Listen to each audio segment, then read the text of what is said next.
وصحبه وأمته إلى يوم الدين.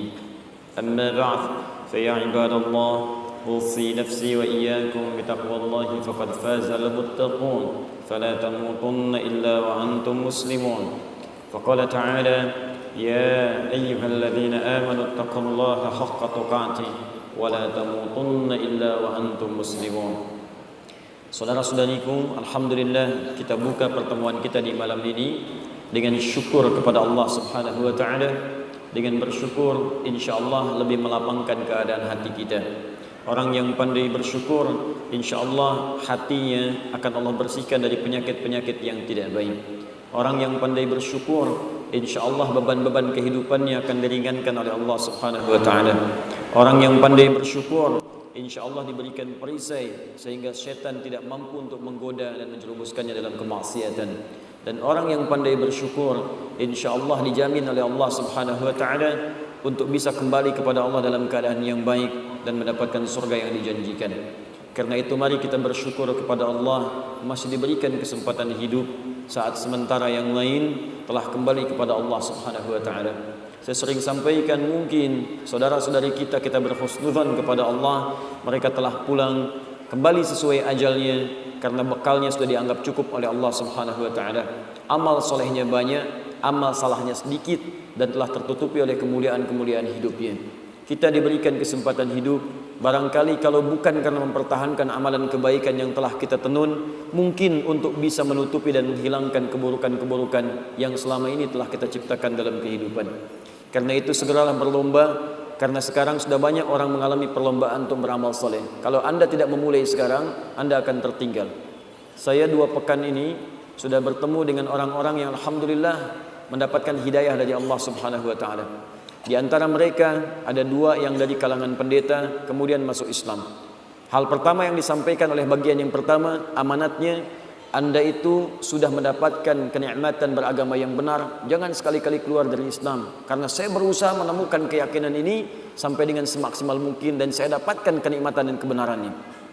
Amanat yang kedua, ini bahkan seorang doktor S3, bahkan luar biasa kemampuannya untuk menggali kajian kitab suci. Memutuskan kemudian masuk Islam dan menyampaikan ingin memulai hal-hal yang baru yang lebih baik dalam hidupnya. Anda bayangkan ada orang yang barangkali dengan keislamannya bersyahadat dosanya digugurkan oleh Allah Subhanahu wa taala dan dia masih merasa ingin mengumpulkan amal-amal saleh. Kita yang hidup sampai saat ini, berapa dosa yang kita kumpulkan di hari ini saja? Mata berapa kali mengoleksi dosa di hari ini? Telinga berapa kali mengumpulkan maksiat di hari ini? Lisan berapa kali mengumpulkan kesalahan di hari ini? Berkata yang tidak baik. Ada ghibah, ada fitnah, ada hal yang buruk. Berapa kali kita bertobat di hadapan Allah Subhanahu wa taala untuk menghilangkan semuanya itu?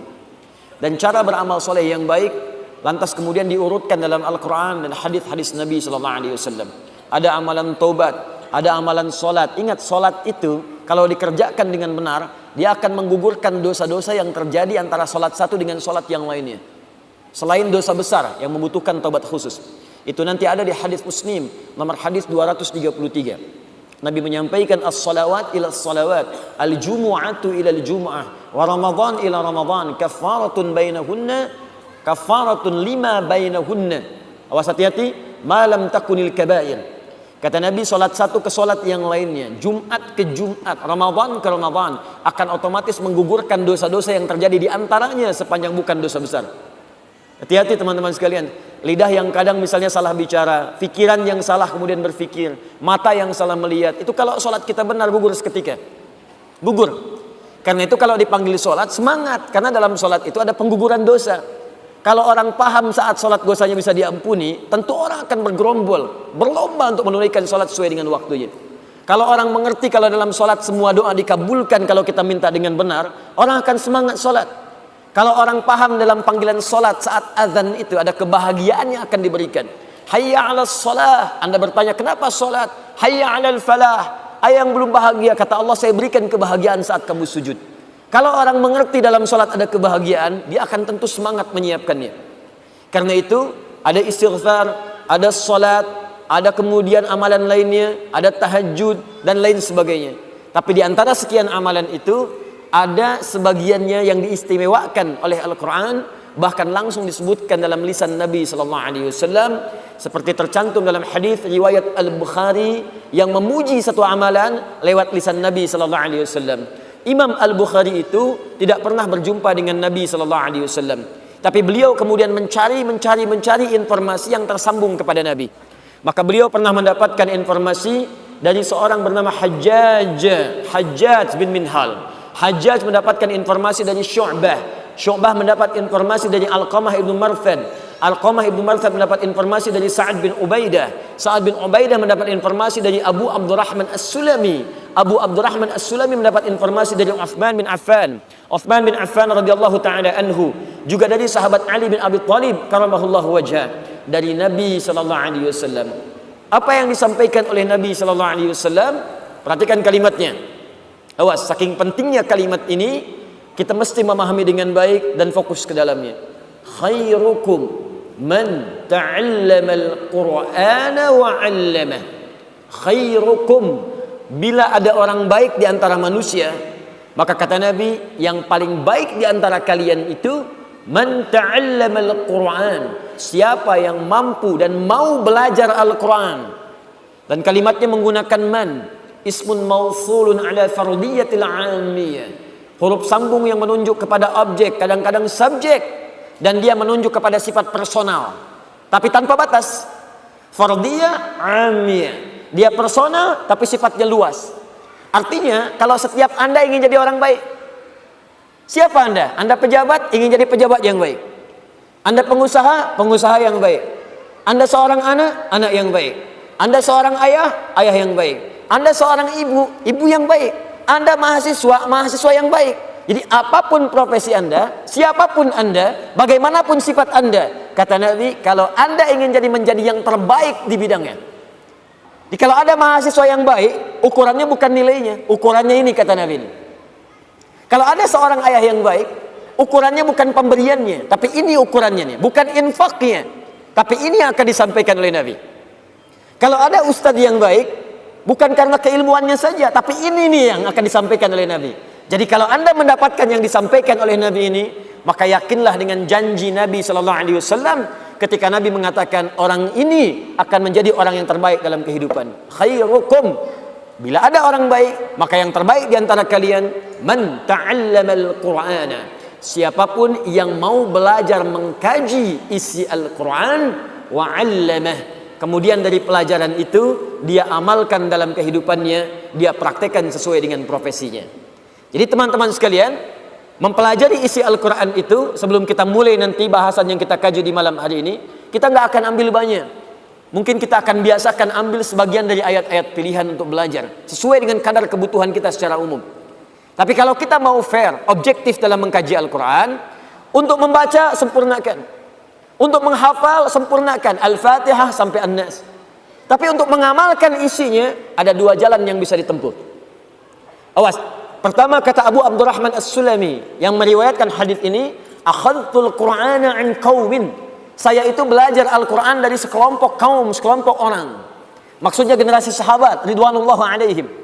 Bagaimana cara belajarnya? Setiap kami belajar, tidak pernah kami belajar kecuali mengambil 10 ayat dulu, paling maksimal.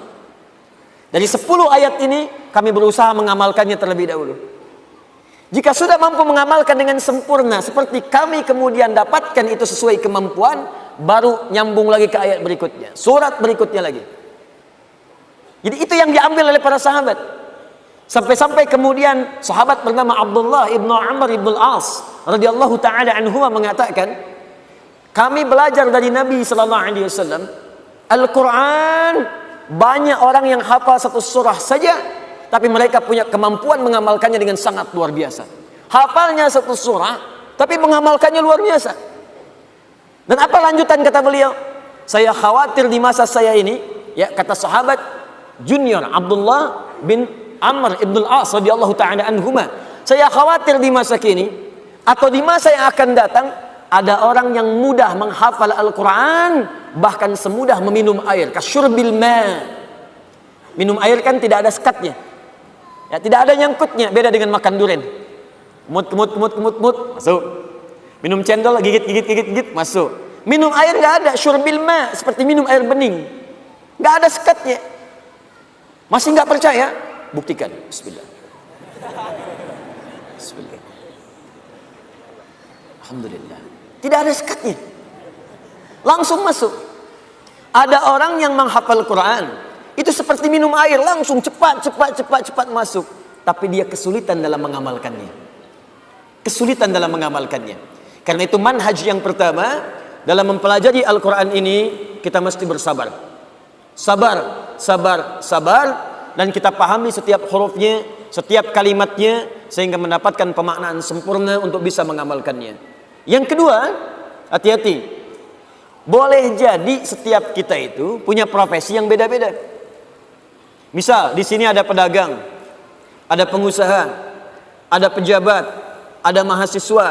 Ketika Anda kemudian akan beraktivitas sesuai dengan aktivitas Anda, maka bolehlah Anda mengeluarkan sebagian ayat Al-Quran sesuai dengan profesinya. Ini tidak harus semua ayat Quran kemudian Anda kaji, Anda dalami. Ambil sebagian yang Anda kemudian dapati sesuai dengan profesi masing-masing. Kalau baca sempurna Al-Fatihah sampai An-Nas. Hafalkan sempurna Al-Fatihah sampai An-Nas, 30 juz, 114 surah. Tapi ketika Anda ingin mengamalkannya, boleh-boleh saja Anda pilih sesuai dengan kadar aktivitas Anda. Kenapa teman-teman yang pengusaha tidak mengeluarkan ayat-ayat usaha dalam Al-Quran? Jadikan kurikulum kehidupan.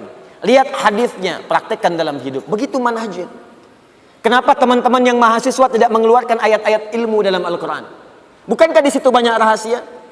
Kawan, bukan sekedar diajarkan bagaimana cara belajar. Di Al-Quran ada rumus cepat bagaimana mendapatkan akselerasi pengetahuan yang langsung diberikan oleh Allah Subhanahu wa Ta'ala. Jika Anda dapatkan itu, Anda bisa jadi manusia yang kelima di antara 4 yang sudah ada. 4 pertama, cepat hafal, lambat lupa. Yang kedua, cepat hafal, cepat lupa. Yang ketiga, lambat hafal, lambat lupa. Yang keempat, ini yang paling susah, lambat hafal, cepat lupa. Bisa dipahami? Belum. Terangkan lagi. Dari mulai mic lancar sampai mic macet, terangkan. Ya. Sudah 2 jam, paham? Ya. Keluar dari masjid, lupa. Yang kelima, ini yang luar biasa. Cepat hafal, dan sulit lupa. Jadi mau lupa susah, bukan mau hafal. Jadi kalau orang itu kan mau hafal susah, ini mau lupa susah. Biasanya kan yang begitu utang. Biasanya utang, mau lupa susah. Ini ilmu. Jadi dia cepat hafal, mau lupa sulit. Itu yang luar biasa. Itu ada rahasianya. Kenapa teman-teman tidak dikeluarkan dan kemudian dikaji itu semua? Nah, rumus cepatnya, sebelum kita masuk ke materi intinya, rumus cepatnya kalau ingin seperti itu, kajian tematik, tafsir maudhu'i, digabungkan dengan hadis Nabi SAW, itu banyak para ulama telah mengarang kitab hadis. Di antara kitab hadis populer adalah kitabnya Imam Al-Bukhari. Al-Jami' As-Sahih Al-Musnad Al-Mukhtasar min umuri Rasulullah sallallahu alaihi wasallam wa sunanihi wa ayyamihi, disingkat menjadi Sahih Al-Bukhari. Disingkat menjadi Sahih Al-Bukhari. Alhamdulillah.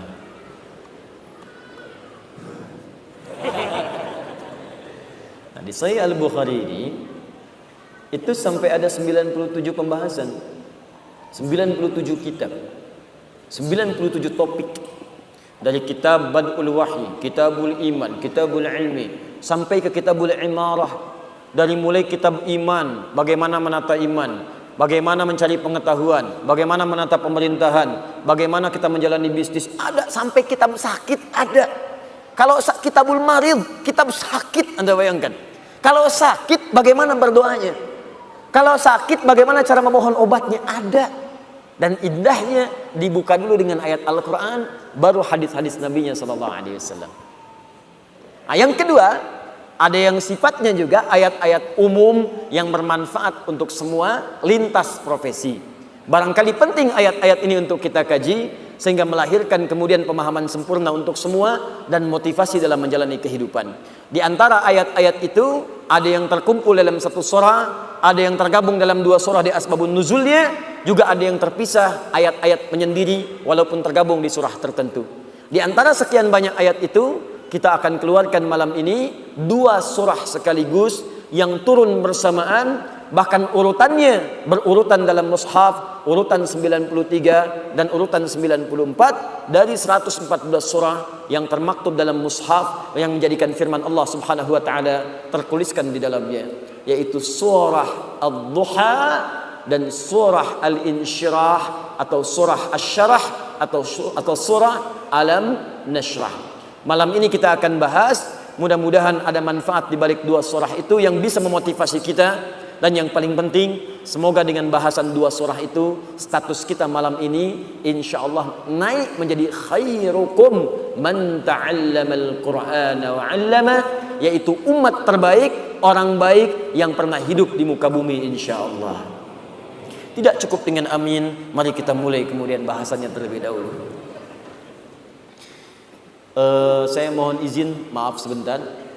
Saya ingin ingatkan dulu, mohon bersabar kalau belajar dengan kami, terkhusus belajar tafsir. Saya pun tadi sampaikan siang di Masjid Al-Fathu, saya ini tipikal orang yang tidak terbiasa menyampaikan makna secara umum. Jadi makna Ad-Duha itu secara umum begini, saya tidak terbiasa. Saya itu pecinta Al-Quran, sangat cinta dengan Al-Quran, senang dengan Al-Quran. Dan Al-Quran itu semua huruf yang merangkai itu mu'jizat. Jadi sayang kalau nggak dibahas setiap hurufnya. Setiap hurufnya, bahkan harokatnya. Bukan cuma ayatnya.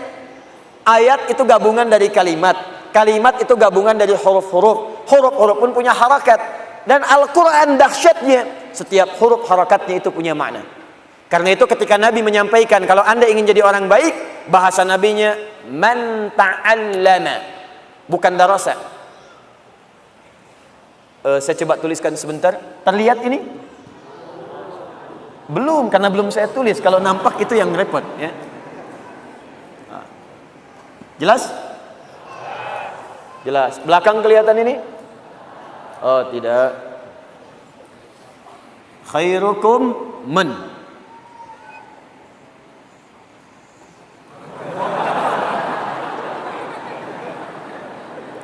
Ta'allama. Ta'allama. Sekarang kelihatan? Alhamdulillah. Kacida pisan atuh mami teu katinggal meh. Sagem kieu. Tuh. Man ta'allama. Ta'allama diartikan secara bahasa artinya belajar. Sedangkan belajar itu punya 2 kata setidaknya dalam bahasa Arab. 1 darasa. Apa 1? Darasa, dal, ra, kemudian sin. Darasa, darasa, darasa. Diserap ke dalam bahasa Sunda, ngaderes, ngaderes, ngaderes, ngaderes. Betul, banyak dari bahasa Sunda itu terambil dari bahasa Arab.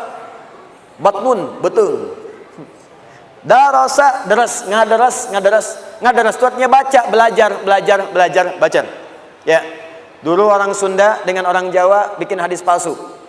Ya, bersekutu bikin hadis palsu. Bukan karena ingin bikinnya, dulu ingin menunjukkan bahwa hati-hati kalau belajar hadis mesti teliti karena banyak hadis palsu bertebaran. Saking mudahnya bikin seperti itu, orang jadi semena-mena. Maka dalam ilmu hadis kalau belajar di Nusantara itu, di Indonesia khususnya, sering dicontohkan 2 orang sepuh, syaikhan. Syaikh itu orang sudah sepuh. Kalau di ilmu hadis, Al-Bukhari dan Muslim. 2 orang bertemu, Sunda dengan Jawa, bikin rumusan hadis. Kalimatnya indah, gramatikalnya bagus secara nahwu. Afdalud dahri bi faisil laili, hutsifa wa qurifa wa ubina hatta karusa udanhu. Fa idza bukhila fa duriba unuquhu 3 marat hatta utiha. Rawahu Syaikhan. Secara nahwu sempurna, sorotnya bagus, i'rabnya tepat, harokatnya sempurna. Tapi maknanya enggak jelas. Afdalud dahri, dahar yang paling afdal. Bi faisil laili, dengan pais lele. Kucipa, kasih kecap sedikit. Wa kuripa, tambahkan kerupuk. Wa ubina, tambahkan abon. Hatta karusa udanguhu, sehingga terasa udangnya. Fa idza bukhila, apabila kebehelan. Faduriba unukuhu, maka pungkulah punduknya 3 marat 3 kali. Hatta utiha, sampai utah, sampai dia muntah. Nah, itu kalau di pesantren-pesantren suka disampaikan. Darasa itu artinya belajar dengan ringan. Tidak banyak tuntutan. Kalau tajwid baca dari Iqra, ya baca, naik lagi, naik lagi, naik lagi, baca sampai bisa baca. Tempat belajarnya disebut dengan madrasah. Madrasah. Madrasah. Pengajarnya disebut mudarris. Darasa, karena itu sekarang madrasah diartikan sekolah-sekolah yang sifatnya ringan. SD, madrasah ibtidaiyah. Tuh. Naik lagi madrasah i'dadiyah, SMP ringan karena anak SD belajarnya kecil-kecil. Ringan, ringan, ringan, ringan. Sedang. Dan jarang ada hambatan. Dalam kaidah ilmu lughah ada bacaan begini. Ziyadatul mabna tadullu ala ziyadatil ma'na. Kalau hurufnya bertambah, maka meluas pula maknanya. Huruf nambah, makna bertambah. Huruf meluas, makna meluas. Kalau diungkapkan dengan kalimat ini, darasa cepat. Itu artinya pelajarannya ringan, cepat, nyaris tanpa hambatan. Ringan, kecil-kecil. Tapi kalau kalimatnya berubah menjadi ta'allama. Tuh. Dari kata ilmu alima pakai ta, sebelum akhir pakai tasydid. Syiddah. Sesuatu yang dibuka dengan huruf ta dalam ilmu sharaf di antara maknanya adalah sesuatu yang menunjuk pada usaha yang sungguh-sungguh, serius. Serius. Fokus. Kalau sebelum akhirnya ditambahkan tasydid, ada tasydidnya. Dari kata syiddah, sesuatu yang tidak mudah. Kadang-kadang butuh motivasi kuat, 2 kali lipat. Karena itu dibaca double, ta'allama. Perhatikan, untuk belajar Al-Quran ini, kalimat nabinya menggunakan kata ta'allama bukan darasa. Kalau kalimatnya menggunakan darasa, tentu maknanya adalah sesuatu yang mudah. Gampang, pelajari, gampang, mudah, selesai.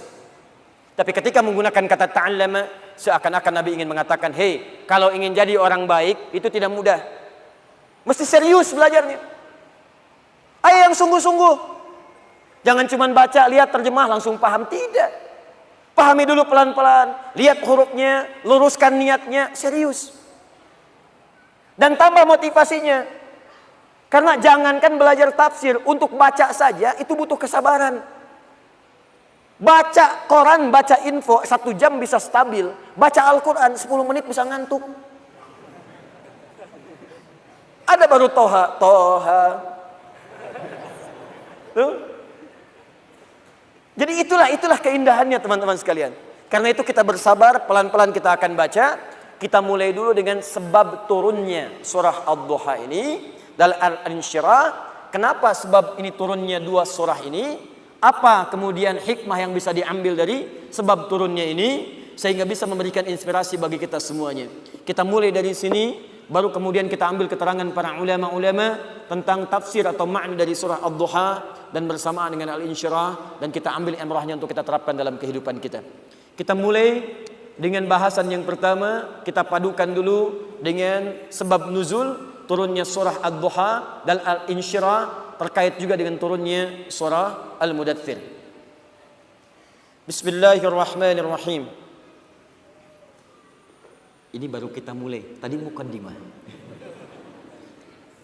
Setelah turunnya surah Al-Alaq, surah ke-96, Iqra bismi rabbikal ladzi khalaq, dan seterusnya ayat. Kemudian setelah itu ada jeda wahyu berhenti sementara turun kepada Nabi sallallahu alaihi wasallam. Setelah Nabi menerima wahyu Iqra sampai dengan 5 ayat, kemudian setelahnya beberapa ayat turun, setelah itu ada jeda berhenti wahyu. Ada yang menyebutkan selama 40 hari. Ada yang menyebutkan selama 3 bulan. Dan ada paling panjang menyebutkan selama 3 tahun. Tidak turun wahyu. Sampai Nabi bolak-balik naik ke atas, kemudian Gua Hira turun lagi, nggak ada. Naik ke atas lagi, nggak turun-turun, balik lagi. Dan Gua Hira itu Bapak Ibu sekalian, itu bukan sekedar tempat yang dikisahkan. Saya juga nggak ngerti sekarang guru-guru agama Islam, tolong ditajamkan pendalaman pemahamannya, ditajamkan pengajarannya, jangan sekedar disebutkan. Anak-anakku sekalian, Nabi itu menerima wahyu di Gua Hira. Iya Bu, sampai situ aja. Iya Pak, tunjukkan gambarnya, itu dari rumah Nabi ke Gua Hira berapa jaraknya. Supaya mengerti untuk mendapatkan sesuatu itu butuh perjuangan. Saya itu Pak napak tilas dari rumah Nabi SAW sampai ke tempat Gua Hira. Itu jaraknya kurang lebih 5-6 kilo. Jalan kaki itu 5-6 kilo diukur. Saya naik lagi ke atasnya 700 meter sampai ke atas. Sampai di puncaknya guanya bukan di sini. Bukan naik ke atas langsung gua, turun lagi sedikit. Lalu saya naik tuh ke atas guanya, saya lihat sampai ke arah rumah Nabi itu. Tanda paling gampang ada patokan jam yang sekarang jam besar itu Menara Zamzam dekat situ. Saya lihat-lihat Allahu Akbar paling sedikit ada 5 bukit jaraknya. Ini Nabi itu untuk mendapatkan wahyu sampai naik ke atas Gua Hira, itu beliau jalan kan dulu kan nggak ada sepeda, motor mustahil, mobil nggak ada, Gojek belum ada, Gokar kosong, Grab jangan kira mimpi, nggak ada. Pilihannya cuma satu, jalan kaki, jalan. Naik. Makanya fisik beliau itu kuat. Apakah sampai naik langsung ke atas? Tidak. Naik bukit dulu, turun dulu. Kadang-kadang ada badai, berhenti dulu. Sampai di bawah, Anda kalau mau coba ya, saya bermohon pada Allah, insya Allah yang berangkat haji tahun ini dari Jawa Barat, dari manapun, seluruh Indonesia, seluruh dunia, kita doakan dimudahkan oleh Allah Subhanahu Wa Taala, insya Allah. Yang belum berangkat mudah-mudahan disegerakan oleh Allah Subhanahu Wa Taala, insya Allah. Ya, ayo, ikhtiar. Nanti sampai di sana, coba Anda naik ke Gua Hira itu. Bukan sekedar naik. Kadang-kadang masih ada binatang. Ya, ada monyet sekitarannya. Yang kalau nggak dikasih makan, kadang-kadang nguntit Anda dari belakang. Kadang-kadang tas Anda diambil dan sebagainya. Saya membayangkan bagaimana saat ketika Nabi akan mengambil dan menerima wahyu itu. Naik, turun. Ini menunjukkan pesan bahwa untuk menemukan tempat yang baik itu, kadang-kadang butuh perjuangan. Kadang-kadang berkelok-kelok dulu, baru menemukan tempatnya. Untuk menemukan kedekatan dengan Allah itu butuh perjuangan. Kadang-kadang yang belum berjilbab ya akhwat, nggak seketika langsung berjilbab. Kadang ada pergolakan dulu. Kadang melawan dulu orang-orang yang menyoal. Kadang harus punya argumentasi sampai lapang, baru kemudian dikenakan. Untuk meninggalkan riba itu nggak mudah. Kadang berjuang dulu dengan keadaan diri. Kadang harus memerangi hal yang sudah matang sebelumnya. Untuk mendapatkan kenikmatan setelah itu nggak mudah. Kadang perlu naik ke atas bukit, turun lagi, kadang kena badai, kadang kena pasir, kadang harus meniti seperti naik Nabi ke Gua Hira. Tapi setelah mendapatkan anugerah Iqra bismi rabbikal ladzi khalaq itu tak akan terasa bolak-balik walaupun harus naik turun gunung. Nikmat rasanya kalau sudah dekat dengan Allah Subhanahu Wa Taala. Biasanya begadang, sekarang ingin tahajud, apakah langsung tiba? Belum tentu ya ikhwan. Dulu untuk bola bisa begadang, tunggu sambil minum kopi, nungguin champion, sampai bikin kacang di sampingnya, ditungguin sampai malam. Ada yang makan popcorn, ada yang macam-macam hanya untuk nonton. Mau pindah ke tahajud belum tentu langsung seketika terjadi. Tungguin dulu, setting alarm, kuatkan niat, bangun jam 3, alarm jam 2, jam 2:15, jam setengah 3. Alarm jam 2 mematikan yang jam 2:15. Alarm 2:15 mematikan alarm yang jam setengah 3. Alarm setengah 3 untuk persiapan dulu. Belum tentu mudah. Naik turun. Nah, setelah periode Iqra itu, tiba kemudian wahyu berhenti sementara waktu. Kita ambil batas paling maksimal misalnya sampai dengan 3 tahun. Minimalnya riwayatnya 40 hari. Para ulama kemudian menyimpulkan, kenapa Allah dalam hal ini memberikan jeda kepada Nabi sebelum muncul kemudian wahyu yang berikutnya. Perhatikan hikmahnya dengan sangat indah. Pertama kata para ulama, untuk memberikan pesan kepada Nabi agar diteruskan kepada umatnya, agar terbiasa memahami makna Al-Quran dan mendalami serta mengamalkannya sebelum dia memperbanyak bacaan-bacaan kepada yang lainnya. Jadi menghatamkan Quran itu bagus, mengejar khatam bagus, baca bagus. Tapi yang lebih disukai itu apa yang sudah dibaca, dalami, pahami supaya bisa diamalkan. Di kebanyakan orang sekarang mengejar kemudian setoran hafalan, mengejar banyaknya bacaan, mengejar khataman, cuman sayangnya apa yang dibaca nggak dipahami. Anda khatam dalam sebulan 3 kali, tapi yang dibaca-baca itu nggak ngerti apa manfaatnya untuk Anda. Pahala ada, cuman keberkahan dunianya nggak dapat dan kemuliaan akhiratnya berkurang. Maka mulailah dengan manhaj yang diajarkan oleh Nabi SAW. Sedikit, bagus. Hafalkan, boleh banyak. Tapi dari semua apa yang kita dapatkan itu, milikilah jeda waktu untuk mengamalkannya. Saran saya begini, kalau bisa, misal bulan ini saya ingin paham makna Al-Fatihah. Bulan depan saya mulai juz amma. Bagi. Kalau perlu sehari seayat gak apa-apa. An-Naba 40 ayat misalnya, besok saya ayat pertama dulu. Besoknya lagi ayat keduanya. Lihat tafsirnya, jajarkan maknanya, usahakan amalkan dalam hidup. Kalau sudah begitu, hidup antum itu terisi berkah. Enak. Setiap waktunya dengan Quran, dengan enak, keberkahannya nikmat sekali. Dan terisi waktunya, walaupun sehari hanya satu ayat. Nah, apa yang terjadi setelah itu? Tiba-tiba Nabi naik ke atas Gua Hira siang-siang. Tidak ada wahyu turun, diputuskan turun oleh beliau. Siang itu juga. Di pertengahan jalan, tiba-tiba ada panggilan kepada beliau. Ini diabadikan dalam hadis riwayat Al-Bukhari yang tentang kitab Bad'ul Wahyi, hadis nomor 4 sampai 5. Riwayat sahabat Jabir bin Abdullah radhiyallahu ta'ala anhu. Tiba-tiba kemudian ada panggilan dari atas, Muhammad. Muhammad.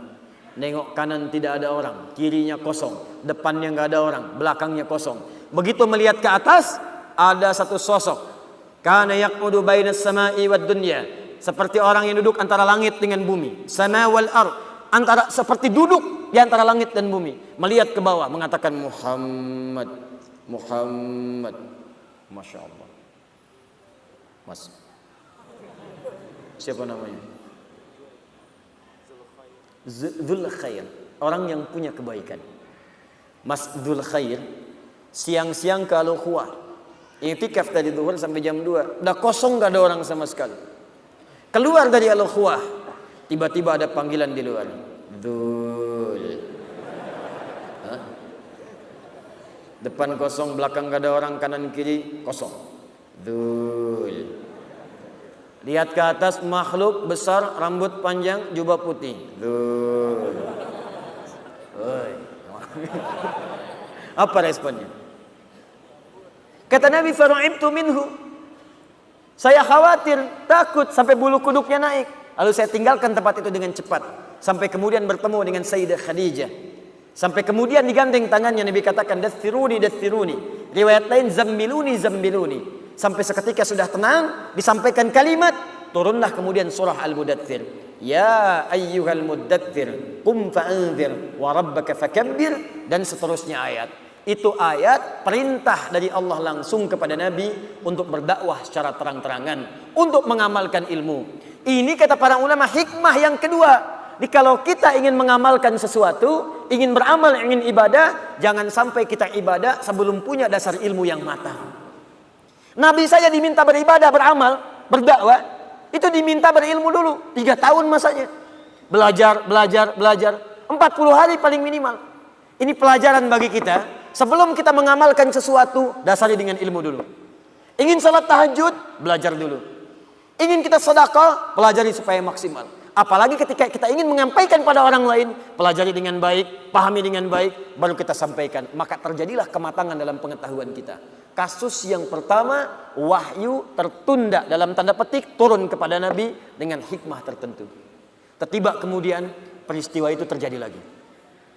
Bagaimana peristiwanya? Dalam masa setelah itu turun wahyu, sampai kemudian terputus dalam jangka waktu sekitar 2 sampai dengan 3 malam.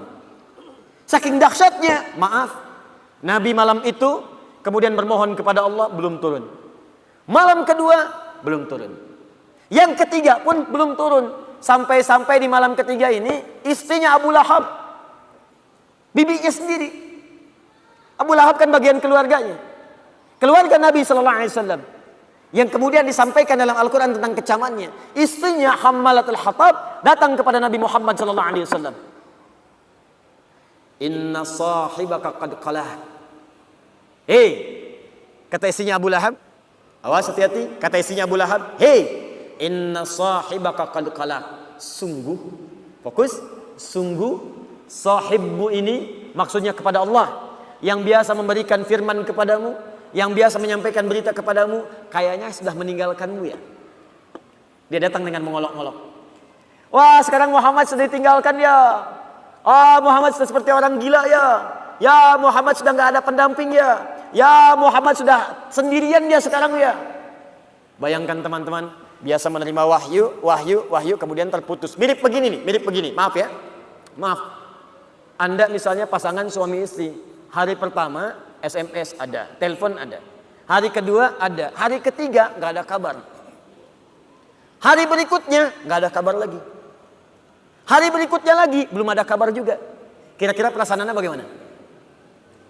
Nggak usah suami istri lah, anak misalnya. Anak berangkat sekolah keluar, berangkat ke Amerika. Hari pertama belum ada kabar. Hari kedua nggak ada kabar.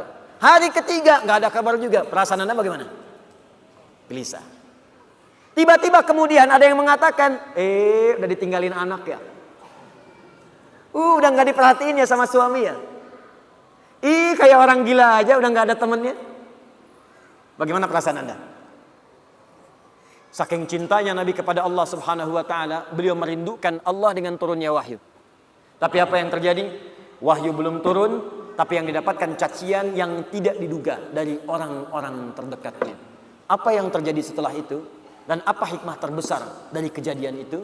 Nanti kita akan lihat settingan dari apa yang akan kita sampaikan pada malam hari ini setelah menunaikan salat Isya berjamaah. Di situ kita akan dapatkan banyak hikmah yang bisa kita raih insyaallah. Assalamualaikum warahmatullahi wabarakatuh. Alhamdulillah, wassalatu wassalamu ala rasulillah wa ala alihi wa sahbihi wa man walah wa ba'd. Saudara-saudariku, alhamdulillah kita telah menunaikan salat Isya berjamaah beserta amalan-amalan sunnahnya. Semoga salat kita diterima oleh Allah Subhanahu wa taala. Baiklah, Nabi sallallahu alaihi wasallam melewati fase yang kedua saat wahyu itu belum turun rutin seperti biasanya. Seperti halnya seorang yang sedang merasakan cinta dan kerinduan luar biasa, tentunya ingin selalu mendapatkan kabar, perhatian, dan juga hubungan yang rutin terjadi. Tadi kami contohkan ketika Anda mencintai seorang anak, bahkan itu anak satu-satunya, tapi kemudian sehari tidak ada kabar, 2 hari tidak ada kabar, 3 hari tidak ada berita. Tapi yang paling kemudian memekikkan adalah juga kadang-kadang memekakkan dan memberikan beban lebih berat daripada beban barbel yang diangkat, lebih berat dibandingkan daripada beban besi yang kemudian ditimpakan ke dalam pundak, adalah datangnya orang-orang terdekat yang tidak memberikan solusi. Sudah ada persoalan, tapi dia sibuk kemudian memberatkan masalah yang dimaksudkan. Bahkan hadir celaan-celaan kemudian dari lisannya, sampai mengolok-olok dan mengatakan, sekarang udah ditinggal ya. Kayak orang gila aja sendirian, harap-harap sesuatu tapi nggak dapat. Sekarang sudah nggak punya teman ya. Kalau yang bicara orang luar mungkin kita bisa abaikan karena tidak tiap hari bertemu dia.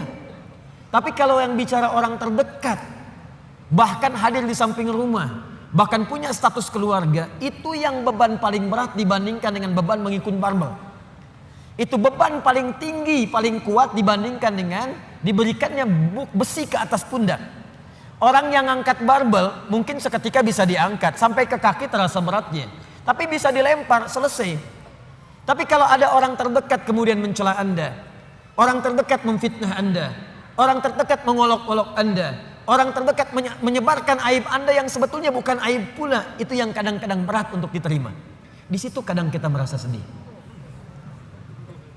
Ini yang terjadi keluarganya sendiri. Ini menariknya, tiba kemudian saat situasi itu terjadi di hari yang ketiganya, tiba kemudian Allah langsung turunkan 2 surah sekaligus. Termaktub dalam mushaf urutan 93 dan 94 langsung seketika. Jadi dua-duanya disebutkan satu penjamin, yang keduanya menyebutkan solusi. Bahkan beban itu langsung diisyaratkan seperti tadi kami ungkapkan.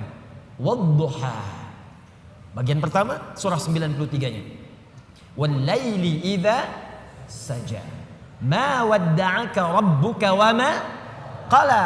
Ketika tadi keluarganya mengatakan inna sahibaka qad qalaq.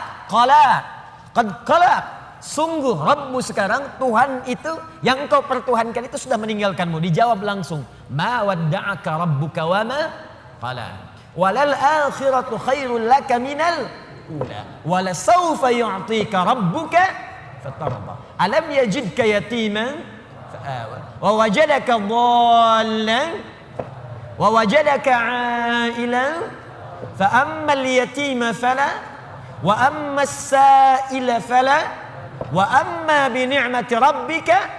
11 ayat langsung. Apakah berhenti? Tidak. Teruskan surah yang keduanya.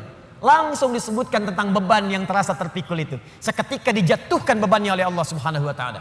Nanti kita bahas tafsirnya. Alam nashrah laka wa wada'na alladhi wa rafa'na fa inna ma'al fa idza faraghta wa ila rabbika. Allahu akbar. Dua surah ini kalau kita bahas dengan benar, tanamkan, hunjamkan ke dalam jiwa, maka orang yang bisa memahaminya dengan baik, demi Allah saya katakan, beban seberat apapun akan ringan terasa ia terima dalam hidup ini. Seakan hidup gak ada beban. Sepanjang dua surah ini dipraktekkan dalam kehidupan. Karena saya yakin setiap kita itu yang hidup pasti punya beban persoalan. Jadi jangan dikira wajah-wajah yang hadir saat ini, ada yang senyum, ada yang tertawa, belum tentu gak punya masalah. Kadang-kadang tersimpan untuk merasa menghilangkan persoalan itu ketawa. Untuk merasa menghilangkan beban itu tersenyum. Bukan berarti masalahnya hilang. Dan yang paling berat adalah hal-hal yang tidak kita duga sebelumnya. Masalah itu hadir di sekitaran orang-orang dekat kita tersendiri. Dan penyebab persoalan itu adalah orang-orang yang tidak kita duga sebelumnya. Abu Jahal itu partner Nabi sebelum masuk Islam. Dalam apa? Dalam persaingan olahraga, sering bergulat juga, dan selalu Nabi menang. Abu Jahal selalu kalah. Kalah. Sampai seketika dikalahkan oleh Nabi, kalah lagi. Sampai penasaran dengan Nabi. Abu Lahab itu teman-teman sekalian, paman Nabi, bahkan anaknya menikah kemudian dengan putri Nabi SAW. Tidak mudah. Tapi apa yang terjadi? Beban itu yang paling berat yang ada di sekitarannya. Melebihi beban di kantor, melebihi beban di kampus, melebihi beban di pemerintahan, melebihi beban di pekerjaan. Saya mau tanya pada Anda, Bapak yang kerja di kantor, berat mana? Maaf ya, berat mana menghadapi pekerjaan yang rumit di kantor atau istri yang selalu cerewet? Maaf Bu ya. Atau ibu deh, berat mana menyiapkan masakan dengan suami yang sering marah-marah? Amin. Tidak mudah. Karena itu kalau yang berat saja sudah ringan bagi diri kita, maka yang kecil nggak ada apa-apanya. Yang kecil tidak ada apa-apanya. Dan teman-teman mohon maaf ya, selama kita hidup, fitrah kehidupan itu bersanding dengan ujian dan masalah. Supaya kita dapat pahala. Bukankah dari masalah itu kemudian ada kesabaran? Bukankah karena masalah Anda rajin tahajud? Besok mau ujian di kampus, malamnya tahajud. Silahkan cek. Besok mau promosi jabatan, baru baca Quran. Besok ada proyek mau lelang, baru puasa. Bukankah dengan semua itu bertambah ada motivasi untuk mendekat kepada Allah? Maka demikian pula hidup berbanding lurus dengan persoalan. Dan persoalan diberikan kepada kita bukan untuk memberikan beban, tapi supaya kualitas hidup kita meningkat. Hanya persoalannya bagaimana mengatasi persoalan itu terasa mudah ketika kita hadapi. Itu poinnya. Jelas sampai sini? Baik, mari kita mulai. Wadduha, saya bersumpah kata Allah demi waktu duha yang menghadirkan cahaya yang penuh dengan kenikmatan. Wawunya sumpah, qasam. Misal, wallahi, ya, kalau saya gunakan waw dengan kalimat Allah, wallahi ma ajidul mimhah qariban minas sabbar. Demi Allah saya bersumpah, saya enggak dapat penghapus ketika saya akan menghapus. Aina huwa? Di mana dia? Wallahi laqad kana lasiqan ma'as sabora. Demi Allah, dia melekat tepat dengan papan tulisnya. Misal, gunakan waw untuk menunjukkan sumpah pada hal yang ingin dikuatkan, pada hal yang ingin diyakinkan. Dapat penghapusnya, kita hapus dulu. Saya hapus sebentar ya.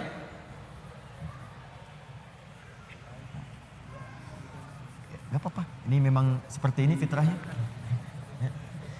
Pertemuan kedua ke Eloquent, datang sendiri, menangkan sendiri, ngapus sendiri, ya. Panitia nawarkan door prize, ya. Nawarkan mic, selesai, masuk surga. Alhamdulillah. Ayo lihat, saya ulang ya pelan-pelan. Wadduha, wa ad-duha.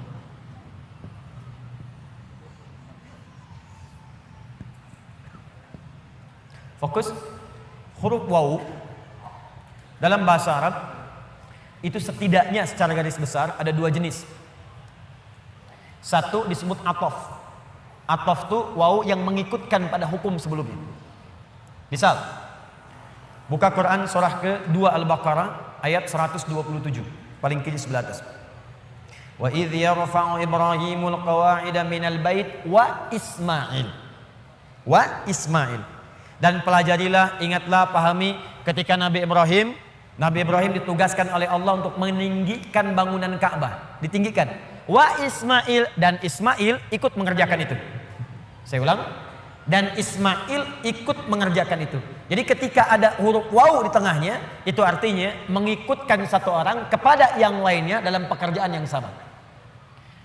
Zahaba Ahmad ila Masjid Al-Ukhuwah wa Ali. Ahmad pergi ke Masjid Al-Ukhuwah dan Ali ikut ke situ. Itu waw ataf. Tapi kalau ada huruf waw misal berada di awal ayat biasanya dalam setiap awal surah dan harokat setelahnya itu kasrah. Harokat setelahnya itu kasrah. Jadi waw ada kalimat, di akhir kalimat itu harokatnya kasrah. Atau kasrahnya tidak ada tapi ditutup dengan alif. Alifnya alif belok begini. Itu menunjukkan wawunya sumpah, qasam, sumpah.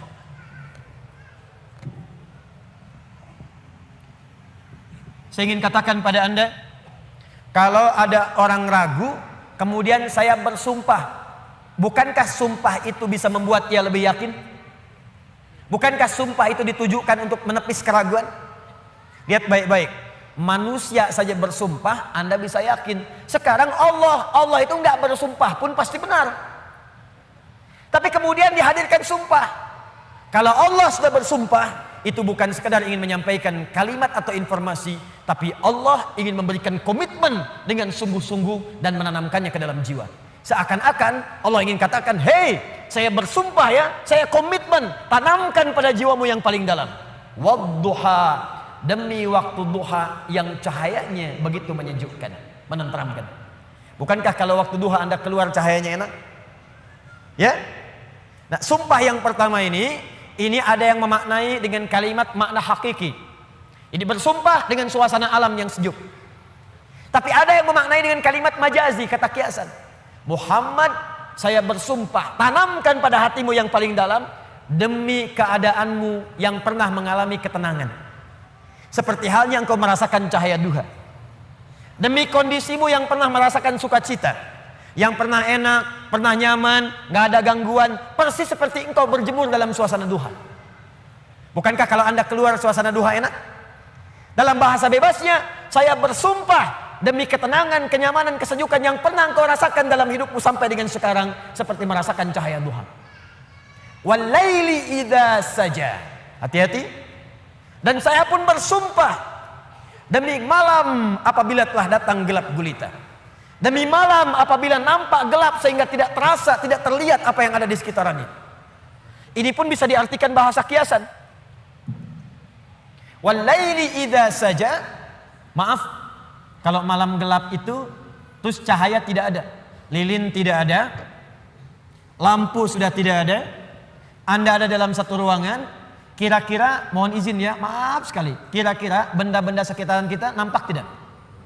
Tidak. Kalau sudah tidak nampak, bisa nggak menjangkaunya secara cepat? Meraba kan? Meraba. Ustadz, tapi gigi saya putih, kalau saya senyum ada cahaya. Tidak. Tetap pantulannya tidak akan menghadirkan optik yang sempurna. Maka ketika Anda ingin meraba, sulit. Ada orang, maaf ya, dihadapkan pada sebuah peristiwa, berat peristiwanya, seperti orang berada di tengah malam. Memang suasananya siang, matahari ada, tapi bebannya begitu berat sampai-sampai matanya terasa gelap, kayak orang limbung, jalan limbung. Pernah punya masalah di kantor, tiba-tiba baru datang, Anda dipecat. Oh, astagfirullah.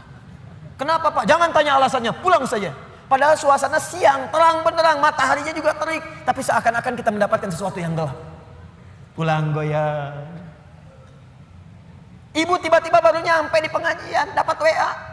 Aku sudah tidak mencintaimu lagi. Oh, Kenapa ini? Papa, apa yang terjadi? Apa mah? Ada SMS begini. Itu bukan nomor papa, mungkin salah.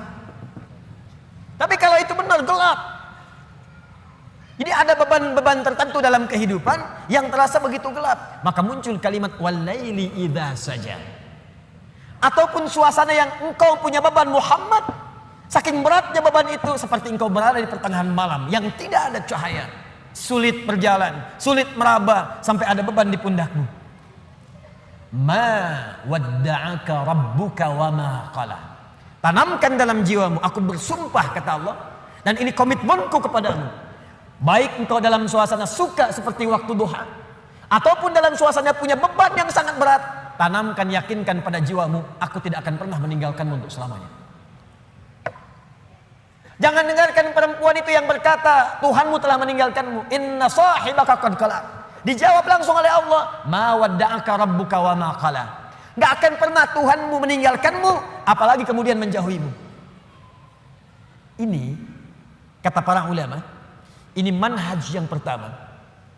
Bila seseorang dekat dengan Allah dan selalu mendekatkan diri kepada Allah untuk bertakarrub, dekat sampai merasakan kedekatan dengan Allah, maka tidak ada yang paling menyenangkan dan tidak akan pernah merasakan beban dalam hidup, kecuali semuanya akan diringankan oleh Allah Subhanahu wa taala. Kecuali semuanya akan terasa ringan karena dia merasa dekat dengan Allah Subhanahu wa taala. Di bahasa singkatnya begini, kalau Anda dekat dengan Allah, baik dalam suasana senang tidak akan melalaikan. Biasa saja karena yang paling tingginya Allah. Dan kalau sedang punya musibah pun tidak akan berpengaruh.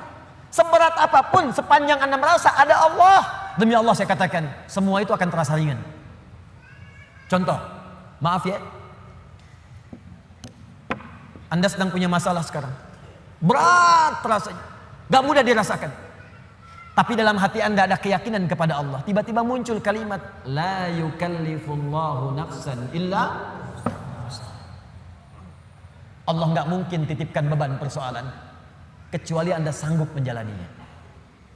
Jadi kalau orang-orang yang dekat dengan Allah, di hatinya ada Allah, dalam pikirannya ada Allah, ingatannya terhadap Allah, jadi yang lain itu terasa kecil.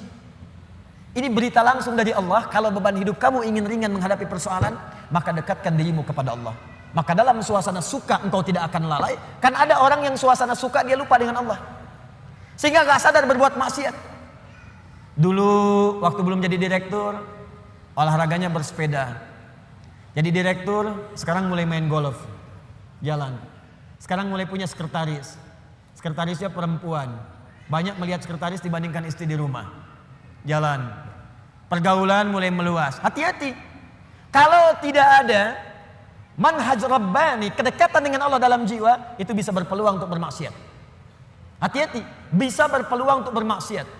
Dulu belum terlalu kaya, pakainya sepeda, kadang jalan kaki. Sekarang datang mobil.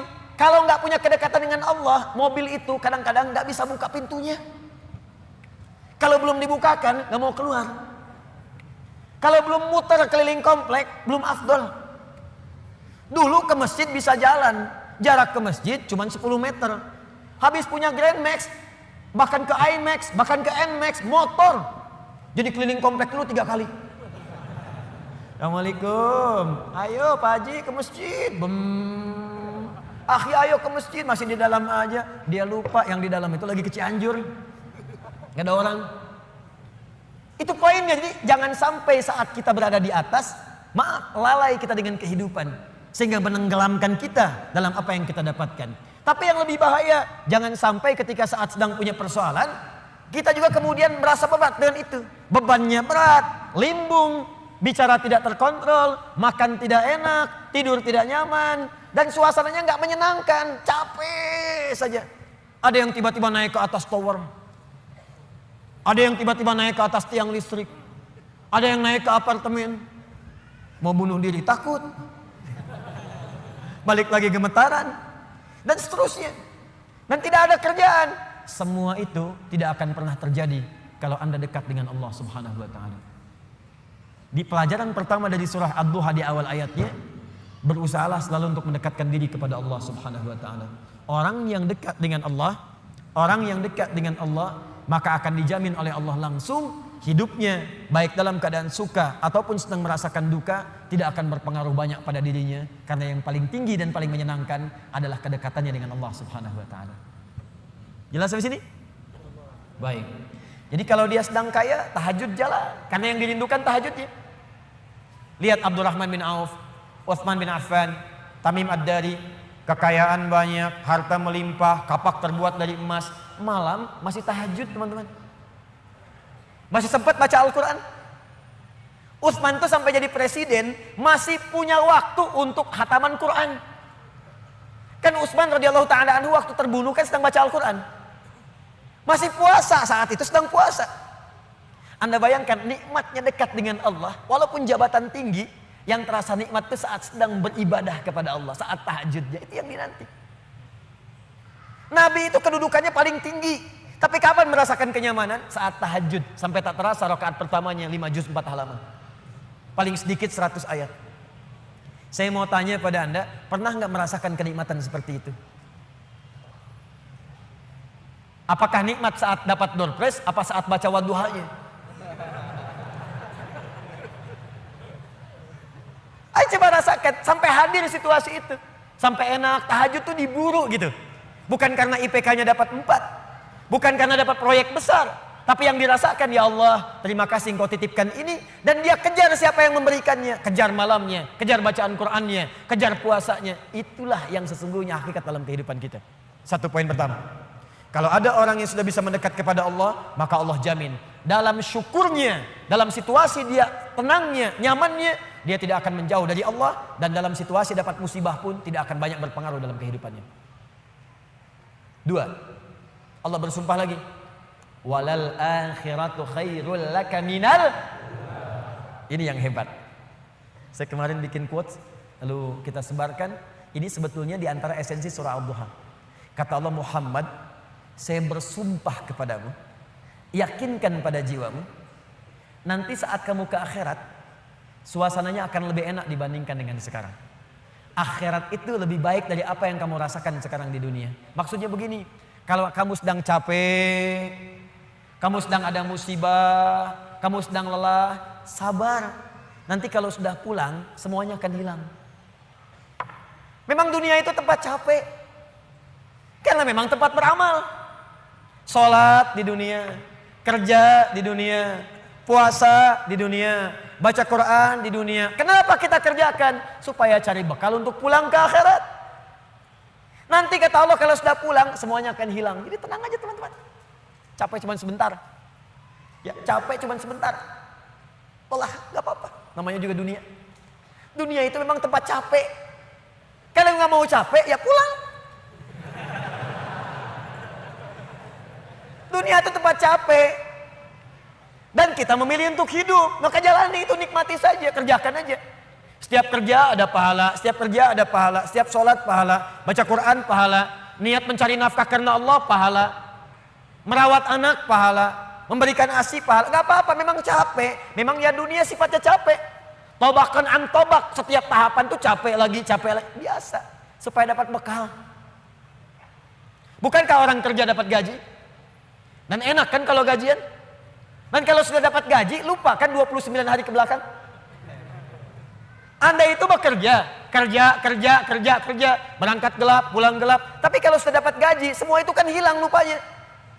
Pergi ke Lembang, ya, jalan sama keluarga. Ada yang ke Palembang, beli pempek. Ada yang ke Lembang, beli mak Lembang. Semuanya kayaknya hilang aja. Besoknya kerja lagi. Kata Allah, saya janjikan yang lebih dahsyat. Kamu sabar saat di dunia, karena dunia memang tempatnya capek. Kamu cari bekal aja, nanti saat pulang ke akhirat, saya berikan yang lebih indah dan gak akan pernah ada capek lagi. Sholat, udah gak ada lagi. Jadi jangan pernah bercita-cita nanti di surga Firdaus saya tahajud lagi. Terlampau soleh. Udah gak ada.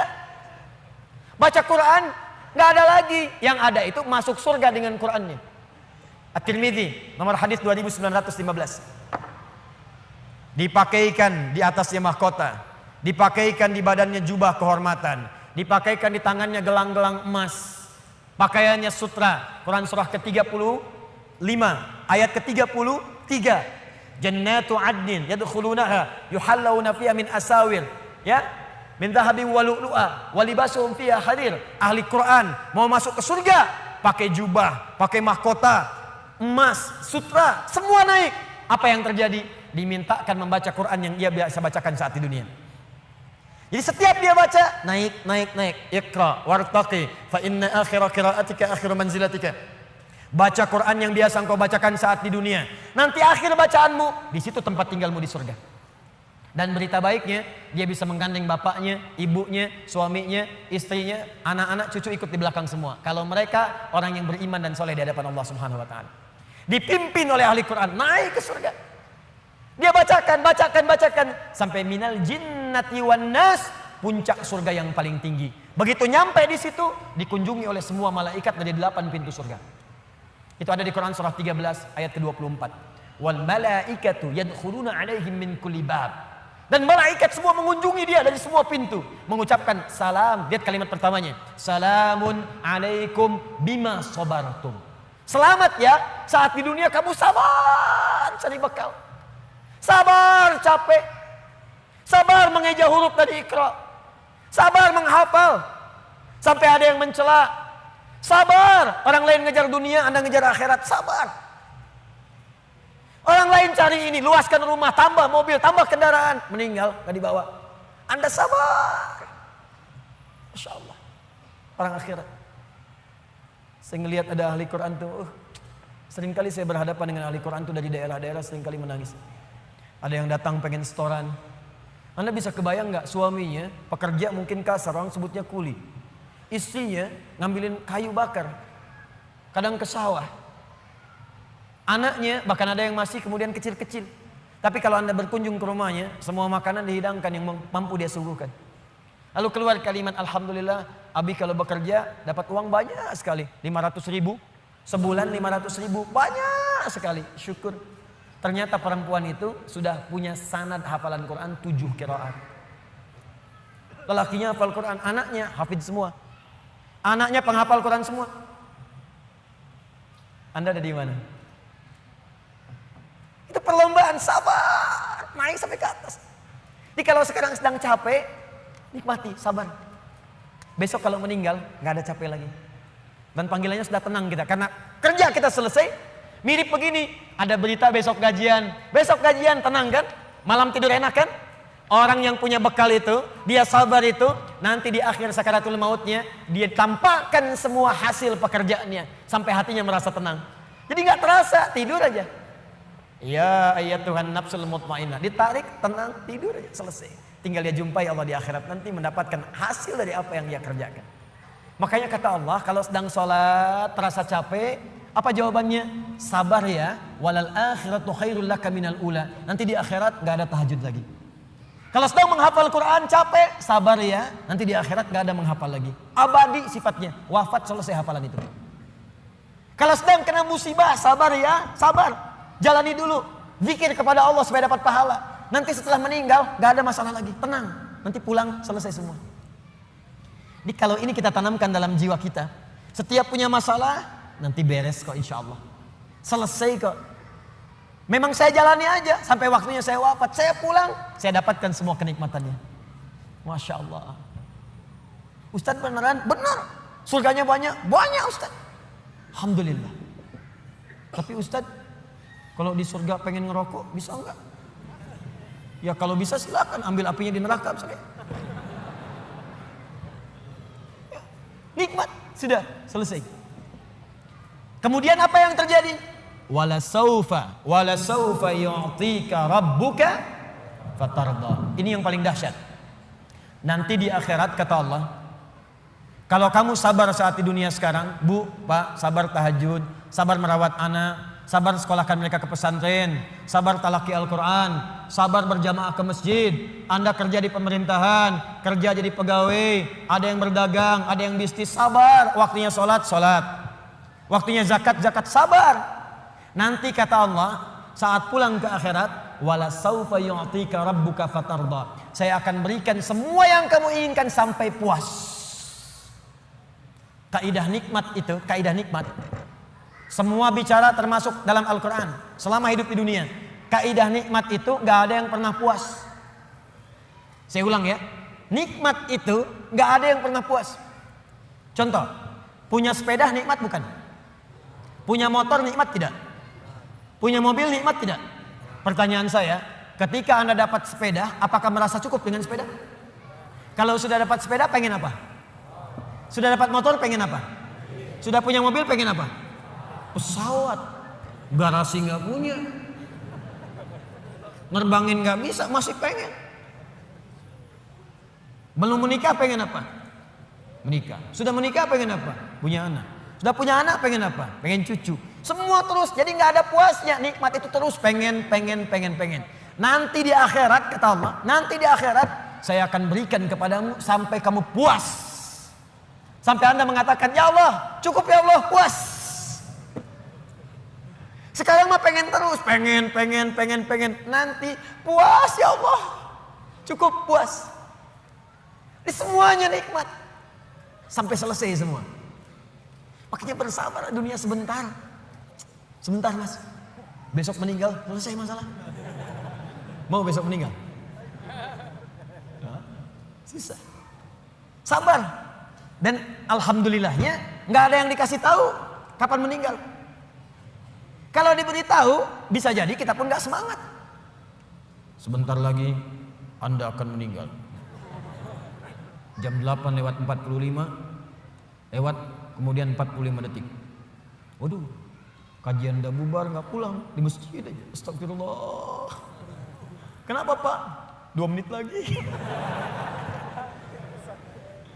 Ini amalan gak terencana. Ini karena kita nggak tahu kapan wafat, kita bisa merencanakan malam ini tahajud insya Allah jam sekian. Saya mau istighfar jam sekian. Besok subuh di masjid A, zuhur di masjid B. Punya rencana. Dan ketika merencanakan niat muncul. Dan itu niat ketika muncul pahala dituliskan. Bukankah innamal a'malu binniyat? Innamal a'malu binniyat. Di ketika niatnya itu sampai, pahala dituliskan. Ini panitia ini nggak akan dihisab, nggak akan diberikan pahala berdasarkan mic-nya bunyi atau putus. Tapi udah ada niat nih, yang penting ada niatnya, ada pahalanya. Masalah bunyi putus perjuangan saya di sini. Jelas ya? Baik, wala saufa yu'tika rabbuka fatarda. Jadi gini maksudnya, kalau sedang capek, sedang lelah, apalagi kemudian beban itu datang dari orang-orang terdekat. Teman sekantor tiba-tiba misalnya nampak mengkhianati, ada mencela, ada macam-macam. Ingat Allah, maka Anda akan lapang. Ingat Allah, maka tidak akan ada beban. Dan ingat semua itu akan berakhir ketika kita wafat. Kalau itu ada dalam diri kita, maka demi Allah saya katakan, beban itu seberat apapun akan ringan. Ingat itu baik-baik. Wala saufa yu'tika rabbuka fatarda. Alam yajidka yatiman fa'awa. Muhammad, coba ingat-ingat. Kamu sekarang gak usah merasakan beban berat. Bukankah dulu pun aku buktikan kepadamu, saat engkau yatim, aku kirimkan orang-orang sekitaran untuk bisa memberikan perlindungan kepadamu. Lahir bapak tidak ada ibu. Ibu wafat usia 6 tahun, ada kakek. Kakek wafat usia kemudian Nabi Muhammad 8 tahun, ada paman. Ada semua. Ingat Muhammad SAW. Kalau sedang kamu merasakan beban, ingat senang yang dulu saya berikan. Manhaj yang ketiga. Kalau sedang merasakan kesulitan dalam masalah, kalau masalah ingin cepat diringankan oleh Allah, maka bandingkan masalah itu dengan solusi yang pernah dirasakan sebelumnya. Bandingkan persoalan yang sulit itu dengan kesenangan yang sudah dirasakan sebelumnya. Suami istri sedang punya masalah, malam ini punya persoalan, sampai nggak bicara. Coba duduk dulu baik-baik. Ingat masa-masa senang ke belakang. 15 tahun berumah tangga, masa mau dikalahkan dengan masalah di satu malam? Ingat banyak senangnya atau banyak dukanya? Banyak sukanya, banyak dukanya. Banyak nyamannya, banyak masalahnya. Coba timbang-timbang lagi. Mungkin dengan menghadirkan nostalgia kesenangan itu, yang ini akan terasa ringan. Ma, kenapa malam ini kita mesti cemberut ya? Bukankah kemarin-kemarin kita tertawa? Gara-gara bapak semuanya. Gak apa-apa mah, memang gara-gara papa terima. Tapi mungkin Allah titipkan keburukan di papa itu karena mamah bisa menyempurnakan. Mungkin Allah pilih mamah itu adalah mamah yang bisa membimbing papa lebih baik. Masya Allah. Oh gitu ya Pak ya. Mama bikin status dulu ya. Jadi kalau semuanya begitu enak rasanya. Tapi memang diucapkan mudah, menjalaninya belum tentu mudah. Ustadz juga begitu. Ya, makanya jarang sekali ada ustadz ceramah bawa istrinya. Nah, jadi kalau kita punya persoalan yang kecil-kecil sekarang, ingat masa lalu. Bu, Pak. Ya maaf di kantor ada masalah. Masalahnya hari itu. Jangan langsung merasa berat. Ada proyek gak selesai dimarahin sama bos. Anda kerja sudah 10 tahun. Dimarahin baru hari itu. Senangnya kan banyak udah 9 tahun. Masa persoalan sehari mengalahkan persoalan 9 tahun yang senang ke belakang. Kan tidak lucu. Anda gagal satu ujian. 9 mata kuliah lulus semua. Masa harus meratapi diri pada yang satu itu? Selesaikan. Mungkin di situ Allah ingin berikan anugerah supaya Anda paham lebih dalam. Mungkin disitulah kepakaran Anda supaya belajar lebih dalam lagi. Diangkat kemudian karena pakar itu di masalah itu. Saya dulu itu setiap menghadapi pelajaran-pelajaran bahasa, apalagi balaghah macam-macam dan sebagainya itu. Di situ perasaan awal pertama sulit saya hadapi. Begitu dihadapi rupanya Allah menginginkan kita lebih fokus pada masalah itu. Seakan awalnya susah, ternyata ada nikmat di balik itu. Itulah poinnya teman-teman sekalian. Kalau Anda sedang merasakan kesulitan, ingat masa-masa lalu saat Allah memberikan banyak nikmat dalam kehidupan kita. Jelas sampai di sini? Baik. Wa wajadaka dhallan fahada. Ingat Muhammad, dulu engkau belum pernah punya pengetahuan seperti sekarang. Engkau belum dapat bimbingan dari wahyu seperti sekarang. Ini dhallan di sini jangan sembarangan menerjemahkan ya. Di Al-Quran itu ada kalimat serupa, tapi maknanya bisa beda. Ghairil maghdubi alaihim waladdallin. Maghdub yang tercela, maghdub yang terhina, dhalin di situ yang tersesat, tidak mendapatkan petunjuk Allah. Tapi kalau di surah Wadduha itu jangan diartikan tersesat. Bukan tidak mendapatkan petunjuk Allah, artinya yang belum mendapatkan bimbingan wahyu dari Allah Subhanahu wa taala. Bukankah dulu belum turun wahyu kepadamu? Bukankah dulu belum turun ayat-ayat Quran kepadamu yang membuat engkau semakin tenang sekarang? Lalu setelah itu fahada, datanglah kemudian ayat-ayat itu. Hada itu kata kerja, kata bendanya hudan. Al-Quran disebut dalam Al-Quran dengan nama hudan. Dzalikal kitabu la raiba fi hudan Syahrul Ramadan alladzi unzila fihi al-Qur'an hudan linnas. Hudan. Wajadaka dhallan fahada. Muhammad, dulu kamu belum punya pengetahuan, sekarang dapat ilmu. Dulu kamu belum dapat bimbingan wahyu, sekarang dapat wahyu. Maksudnya apa? Ingat-ingat Muhammad. Sekarang saat kamu dapat beban seperti ini, jangan cepat banyak menyesali karena banyak nikmat Allah yang lain yang bisa kamu hadirkan. Nikmat pengetahuan, nikmat kesehatan, nikmat mendapatkan bimbingan. Nah ini pun Bu, Pak, penting untuk disadari. Kalau sedang merasakan sulit di satu nikmat, maka ingat nikmat-nikmat yang lainnya. Misal, maaf ya, Ustadz saya diponis oleh dokter, jantung saya sakit Ustadz. Jantung kan sakit, tapi kan otak masih sehat, telinga masih sehat, lisan masih sehat, mata masih sehat. Salahnya manusia kadang-kadang mengaitkan penyakit dengan kematian. Teori wafat itu nggak butuh penyakit. Wafat itu kalau ajal tiba langsung wafat, nggak ada penyakit pun wafat. Banyak orang sehat wafat, banyak orang sakit bahkan sampai koma belum nyampe titik. Banyak orang sakit di rumah sakit, tapi yang meninggal bisa yang sehat duluan.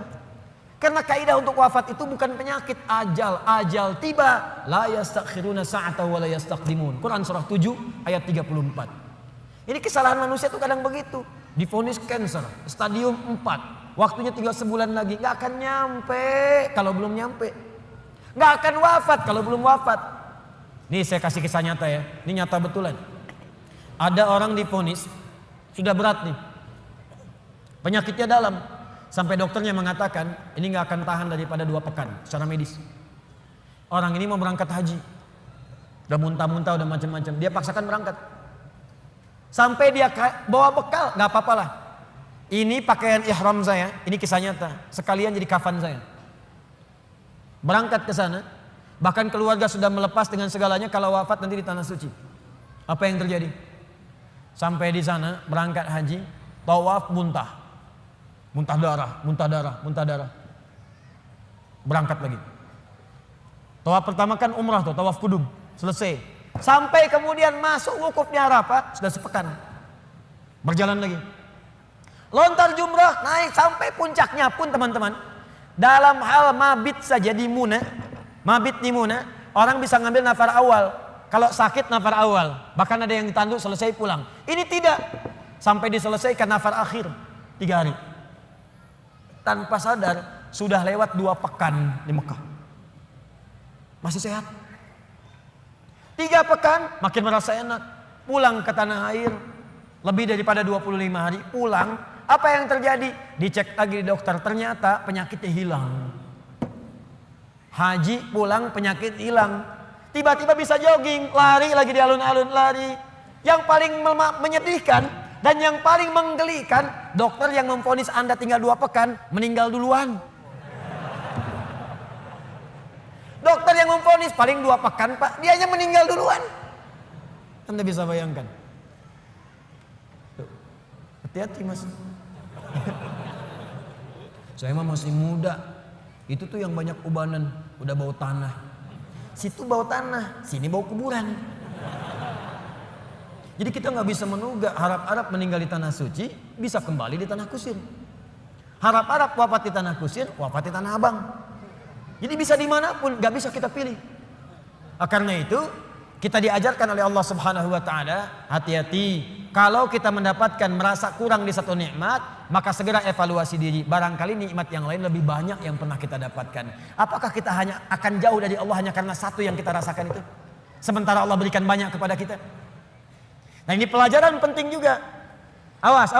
Karena ini nanti terkait nanti dengan hal-hal penting. Ada yatim, ada yang lain, ada peminta, ada yang lainnya. Perhatikan baik-baik. Fokus baik-baik. Jangan sampai hubungan Anda pun dengan orang. Karena ayat ini punya hablum minan nas, hablum minallah. Hablum minallah vertikal, hablum minan nas horizontal. Jangan sampai Anda punya hubungan dengan orang sudah bertahun-tahun baik, putus hanya karena satu persoalan yang terjadi di satu hari. Sering terjadi begitu. Anda nggak sadar, bertahun-tahun berteman, bertahun-tahun berkolega, bertahun-tahun bertetangga, di pemerintahan, di jabatan, di harta benda, di macam-macam. Cuman gara-gara satu persoalan lupa dengan kebaikan yang pernah terjadi di masa-masa lalu. Kalau itu terjadi dalam hidup Anda, maka Anda sedang dikuasai oleh setan. Anda sedang jauh dari Allah. Karena ayatnya mengatakan orang yang dekat dengan Allah tidak akan dipengaruhi oleh persoalan-persoalan yang tiba seketika, dan dia tidak akan melupakan kebaikan-kebaikan yang pernah terjadi di masa lalu. Lawan dari Allah itu tagut. Tagut terbesar itu setan. Allahu waliyul ladzina amanu yukhrijuhum minadh dhulumati ilan nur wal ladzina kafaru awliya'uhumut taghut. Tagut terbesar setan. Jelas sampai sini? Awas, hati-hati, kasusnya banyak terjadi. Banyak terjadi di pemerintahan karena masalah persaingan. Sudah lama tiba-tiba sehari nggak sahabatan lagi. Di perdagangan karena masalah proyek satu, padahal sahabatan karena proyek satu, tiba-tiba jadi musuh yang sangat dalam. Bertetangga sudah puluhan tahun gara-gara pohon mangga, buahnya di si A, ya maaf, pohonnya di si B, buahnya ke si A, jatuhnya ke si A melulu, ribut, nggak selesai. Ada kejadian begitu? Banyak. Kalau Anda dekat dengan Allah, Anda akan lapang. Mau mangga silahkan Pak, kalau bisa ambil dengan pohon-pohonnya dari sini. Jelas ya? Baik, kalau sudah seperti itu, maka syukuri semua nikmat tadi. Fa ammal yatima fala taqhar. Muhammad sallallahu alaihi wasallam, dulu kamu pernah yatim, kamu dirawat, maka sekarang syukuri nikmat dengan merawat anak yatim.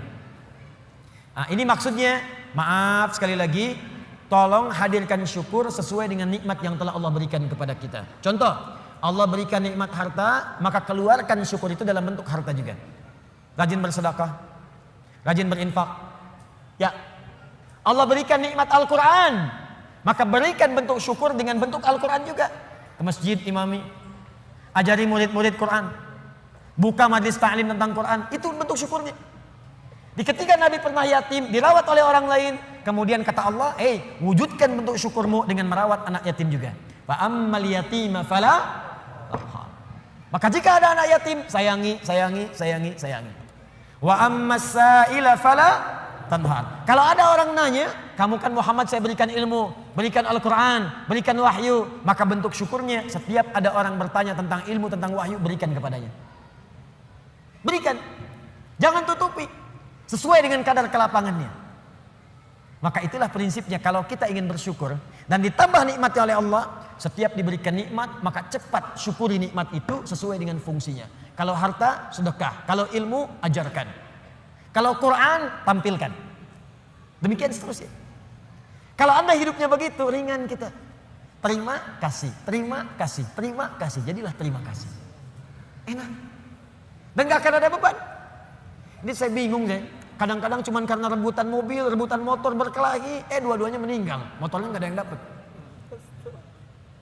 Cuman karena rebutan minum, berkelahi, rebutan lahan.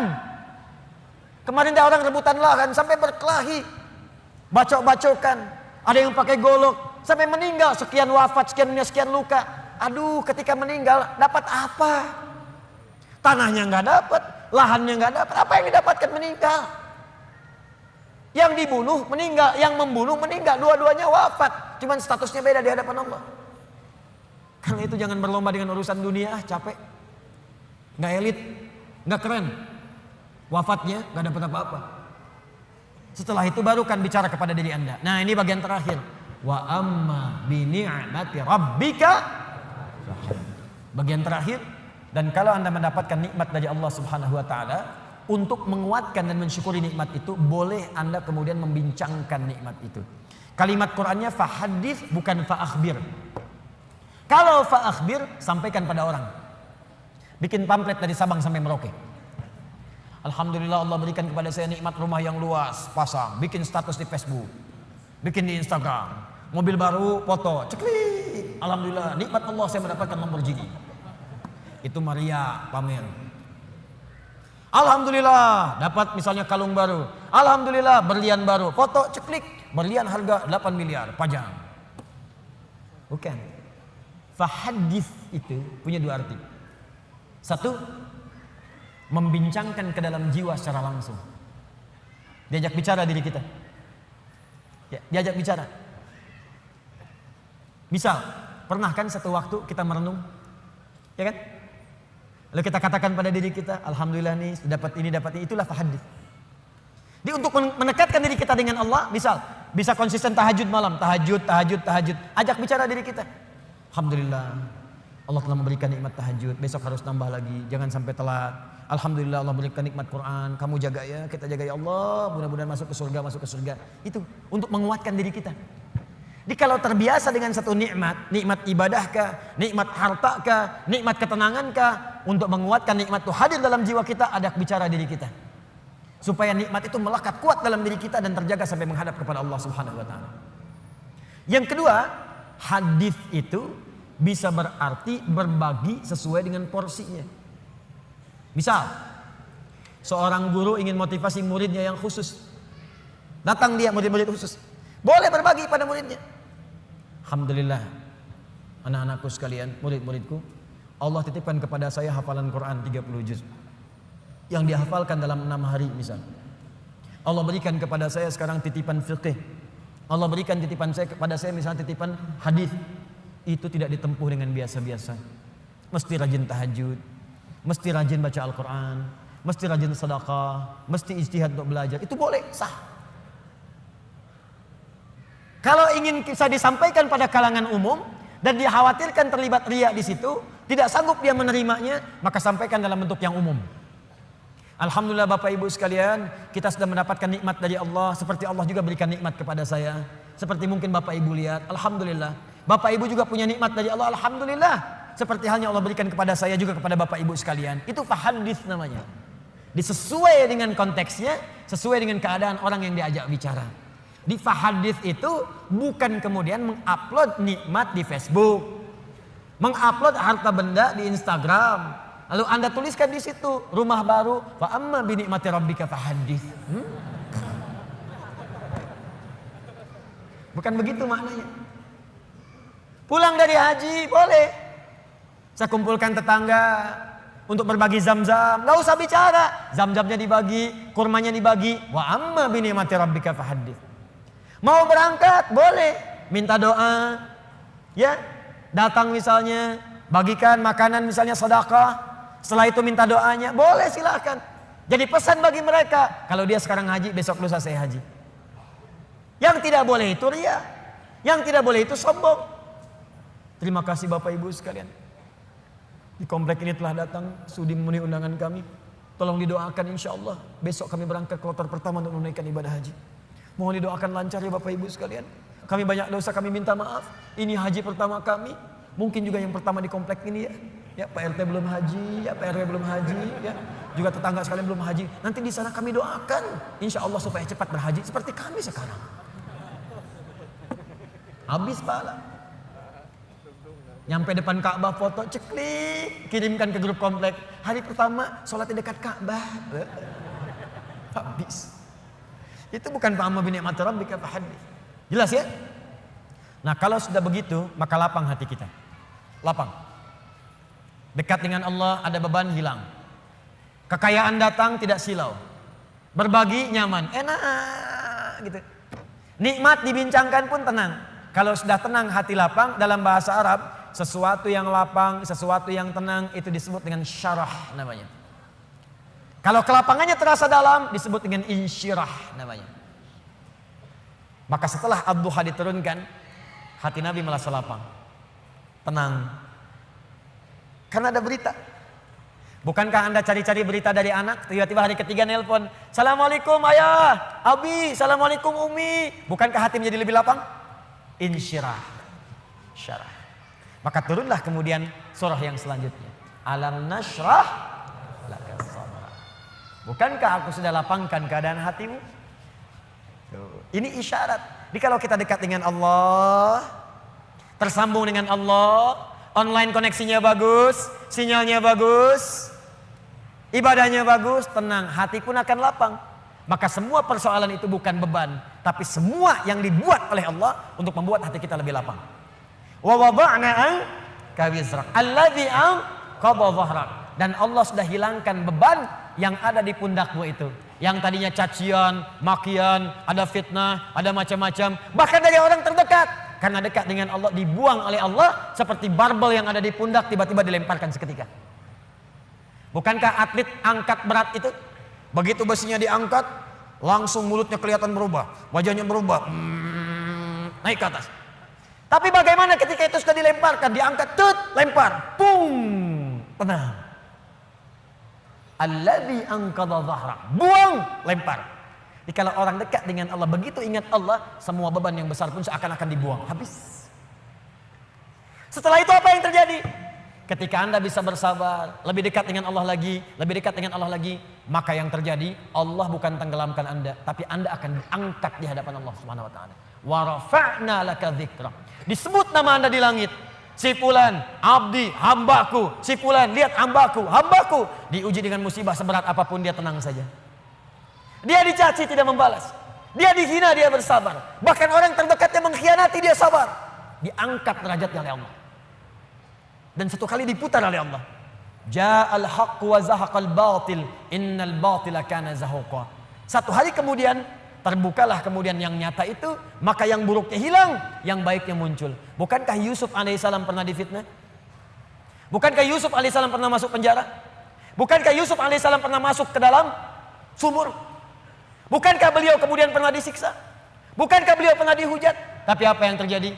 Ketika beliau naik jadi menteri, membebaskan Mesir dari kelaparan, datang kemudian punya jabatan, apa yang terjadi? Ditukar semuanya menjadi baik. Wa rafa'na laka dzikrak, diangkat oleh Allah dan semua masa-masa suram itu hilang seketika. Sekarang saya tanya pada Anda, tidak pernah ada menyebutkan Nabi Muhammad SAW, bukankah yang terbayang kebaikannya saja? Bukankah yang terbayang ketakwaannya saja? Bukankah yang terbayang kemuliaannya saja? Semua beban ketika sedang sholat ditaruh kotoran di atasnya. Ketika beliau berdakwah dilempari di Taif dengan batu. Ketika kemudian beliau sedang tidur akan diusir dikepung oleh 100 pemuda. Semua siksaan, semua tantangan. Tapi apa yang terjadi? Ketika hijrah, semua lapang, balik ke Mekah, wa rafa'na laka dzikrak, diangkat semuanya. Tidak ada yang menyebutkan Muhammad kecuali semua kebaikan. Dan orang-orang sekitarnya kembali menjadi baik. Bagian terakhirnya, Kalau Anda ingin mendapatkan ini semua tidak mudah kata Allah. Bagaimana cara mendekat kepada Allah yang pertama? Maka rumus yang pertamanya, sebelum Anda lakukan dengan pendekatan ibadah kepada Allah, maka Allah berikan rumus cepat. Perhatikan rumus cepatnya. Perhatikan rumus cepatnya. Kalau sedang punya masalah besar dan masalah itu ingin cepat dibuang dari benak Anda, tidak membebani pikiran Anda, maka keluarkan rumus ini dalam kehidupan. Lihat kalimatnya. Inna ma'al, lihat. Alladzi anqadha dhahrak wa rafa'na laka dzikrak. Fa inna ma'al usri yusra. Kalau Anda sedang punya masalah kata Allah, langsung tanamkan pada jiwa Anda. Kalau perlu berkali-kali, yakinkan pada jiwa Anda, setiap ada masalah pasti ada solusi. Itu cara mengemas kalimatnya. Setiap ada persoalan pasti ada solusinya. Bahasa gampangnya begini, kalau punya masalah langsung hadirkan di benak kita, pasti ada solusinya. Pasti selesai. Nah, orang begitu itu lebih ringan dibandingkan bikin status. Engkau tidak seperti yang aku kira. Rupanya engkau mengkhianatiku di belakangku. Terus nungguin status, disebarin ke orang, capek. Ping dibaca. Kunaon, Cek? Itu biasa, abi mah sabar. Capek. Buat apa? Yakinkan Allah tidak akan menguji saya kecuali saya sanggup. La yukallifullahu nafsan illa wus'aha. Yang kedua apa? Inna ma'al usri yusra. Ini pasti selesai. Nih catat kalimat saya ya. Catat baik-baik. Dalam bahasa Arab, usrun itu kesulitan yang paling pekat. Sangat sulit. Kalau kesulitan relatif namanya su'bun su'ubah. Bagi si fulan sulit, bagi yang lain mudah. Su'bun. Tapi Allah tidak pernah mengatakan begini, inna ma'as su'ubati yusra, enggak pernah. Kalau su'bun, si fulan gampang, yang lain susah. Saya tanya begini deh, maaf ya. Bahasa Arab itu susah atau gampang?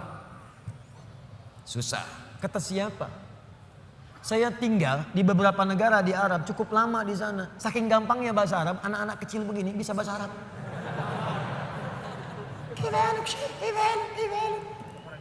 Gampang. 2010 saya di Mekah. Lewat kemudian. Setelah itu tugas datang berangkat lagi.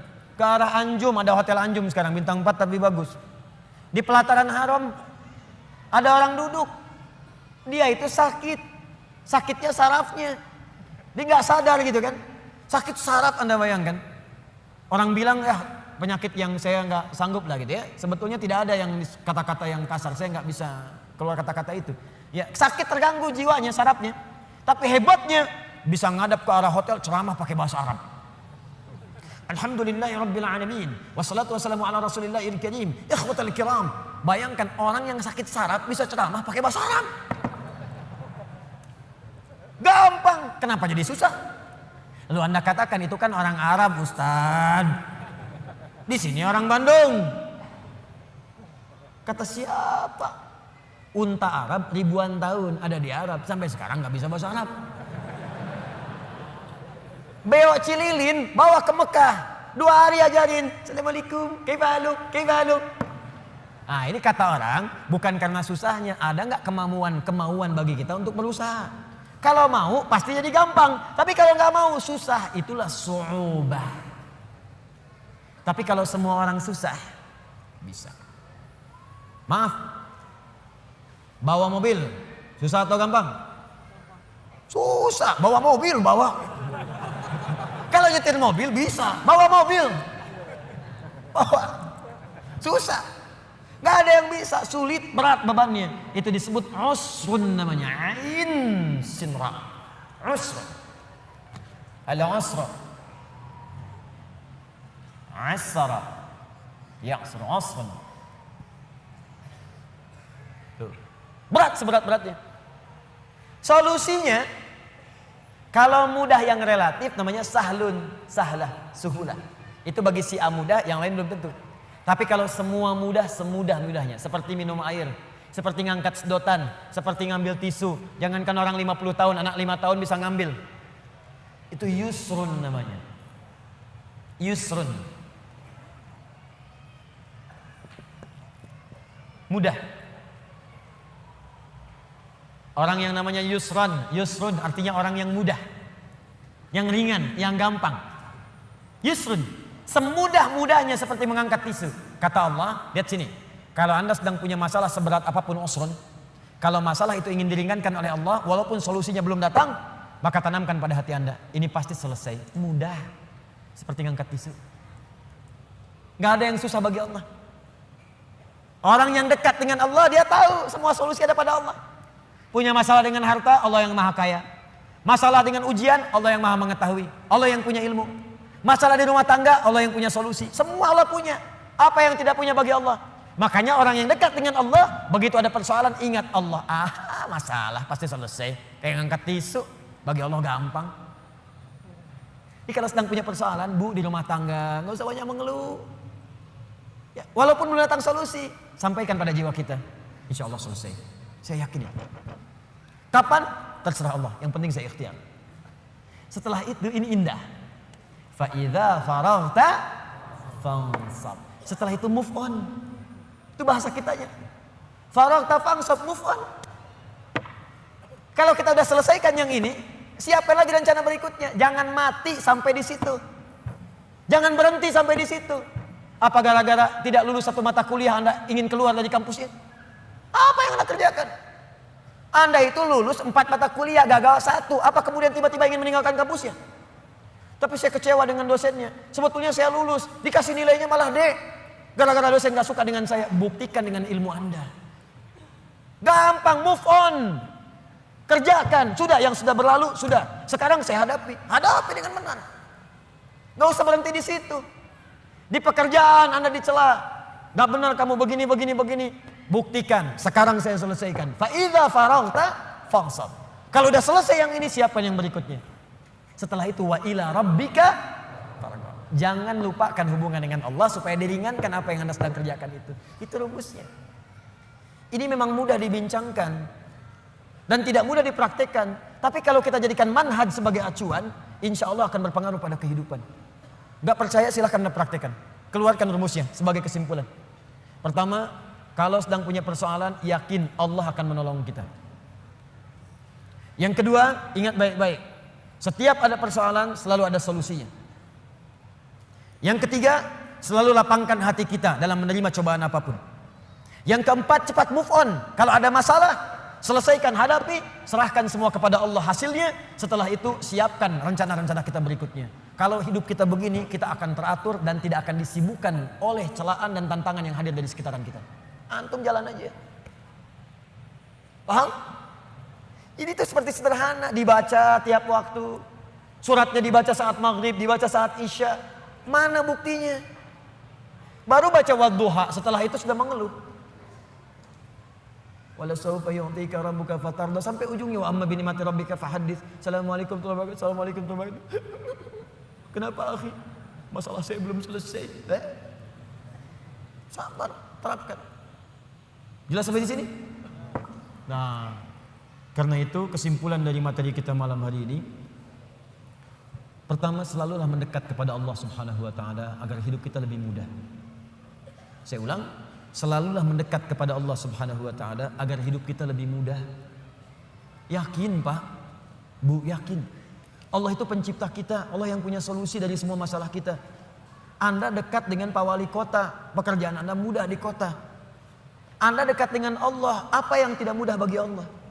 Anda kan kalau keluar dari Bandung sulit juga. Pejabat di kota Bandung, masuk kabupaten belum tentu bisa mudah. Pejabat di Jawa Barat, masuk ke Sumatera belum tentu mudah. Pejabat di Indonesia, masuk ke Afrika belum tentu mudah. Anda dekat dengan Allah, di mana batasan Allah? Gak ada. Dimanapun Anda, mudah. Meninggal, mudah. Ya ayat Tuhan nafsun mutmainnah. Hei jiwa yang tenang, ayo cepat pulang. Mudah. Masuk alam kubur, mudah. Quran surah 3 ayat 169 sampai 172. Ya. Wala tahsabanna alladziina qutilu fi sabilillahi amwata bal ahya'un 'inda rabbihim yurzaqun. Mudah. Kembali ke Allah hari kiamat, mudah. Yauma yub'atsu hayya. Quran surah ke-19 ayat 15. Masuk surga, mudah. Mudah. Salamun alaikum bima sabartum. Tinggal masuk. Dekat dengan Allah, dimanapun akan terasa mudah. Nah, karena itu PR kita malam hari ini coba susun rencana. Ibadah apa yang bisa kita kerjakan secara mudah supaya kita bisa lebih dekat dengan Allah Subhanahu wa taala. Ibadah apa saja secara bertahap yang bisa kita kerjakan untuk membangun kedekatan dengan Allah. Misal, maaf ya, nggak harus semua dikumpulkan dulu. Keluarkan satu-satu. Anda mau mulai dari sholat dulu. Keluarkan semua bentuk sholat. Sholat sunnahnya, rawatibnya, sholat duhanya, syuruknya. Nanti besok satu-satu mulai kerjakan. Jangan semuanya dulu. Tahajud pengen langsung 11. Memang bangunnya jam 2, sholatnya sampai jam 3. Tidur lagi, bangun jam 8. Pakai rumus Nabi 2 rakaat dulu, witir 1 rakaat. Gitu dulu. Nanti latihan lagi besoknya, latihan puasa.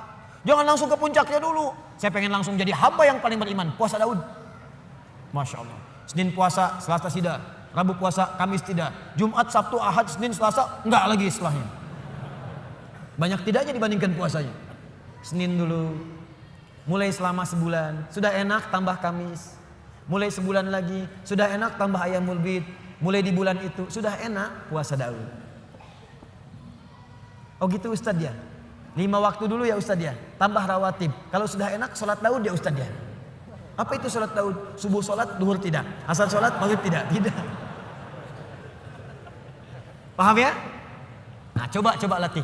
Nanti kalau sudah enak semuanya itu akan terasa sendiri. Terasa nikmat. Dunia itu. Saya kadang-kadang suka ketawa sendiri. Lihat orang rebutan jabatan, rebutan mobil, rebutan kendaraan, rebutan kamera, rebutan. Saya suka ketawa sendiri, ngapain? Ntar pulang meninggal juga. Hafat. Pulang bahkan dengan rebutan sendal. Ngapain? Ya ingat ya, saya tekankan nih. Anda mau keluar, kalau mau pikir-pikir ngambil sendal orang, ingat wafat. Wafat. Samping masjid pakai sendal orang, wafat.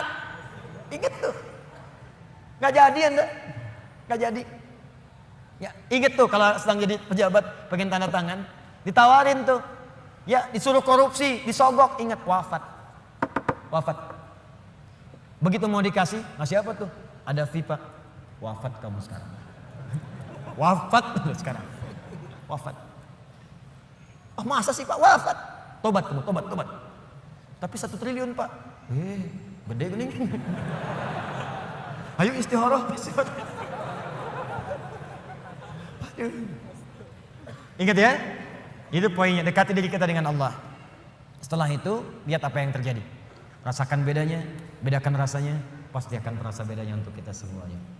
Saya kira itu 2 surah yang kita bahas malam hari ini. Memang surah ini biasa kita bacakan, tapi jarang diamalkan oleh setiap orang-orang yang membacanya. Karena itu, dari sini mudah-mudahan kita dikuatkan oleh Allah untuk mengamalkan isinya. Semoga kita dilapangkan hatinya dan saling berbuat baik. Kalau ini dianggap berhasil apa yang saya sampaikan, setelah ini ada kelapangan dalam jiwa kita. Tapi kalau tidak merasakan ada pengaruh, berarti mungkin mohon maaf. Bisa jadi Anda yang kurang fokus, atau saya yang kurang benar menyampaikan. Atau mic-nya yang kurang jelas. Tidak ya, kita belajar dengan baik insya Allah. Mudah-mudahan ada kemuliaan untuk kita semuanya. Baik teman-teman, izin saya menyampaikan informasi. Pertama, ini besok saya jadikan edisi spesial di Kota Baru Parahyangan, Masjid Ar-Rahman. Fikih ikhtilafnya saya hadirkan untuk membahas pertanyaan saja. Jadi semua pertanyaan malam ini, termasuk yang tadi pagi, besok saya bahas khusus di Ar-Rahman. Tidak ada materi, jawab langsung pertanyaan. Pertanyaan.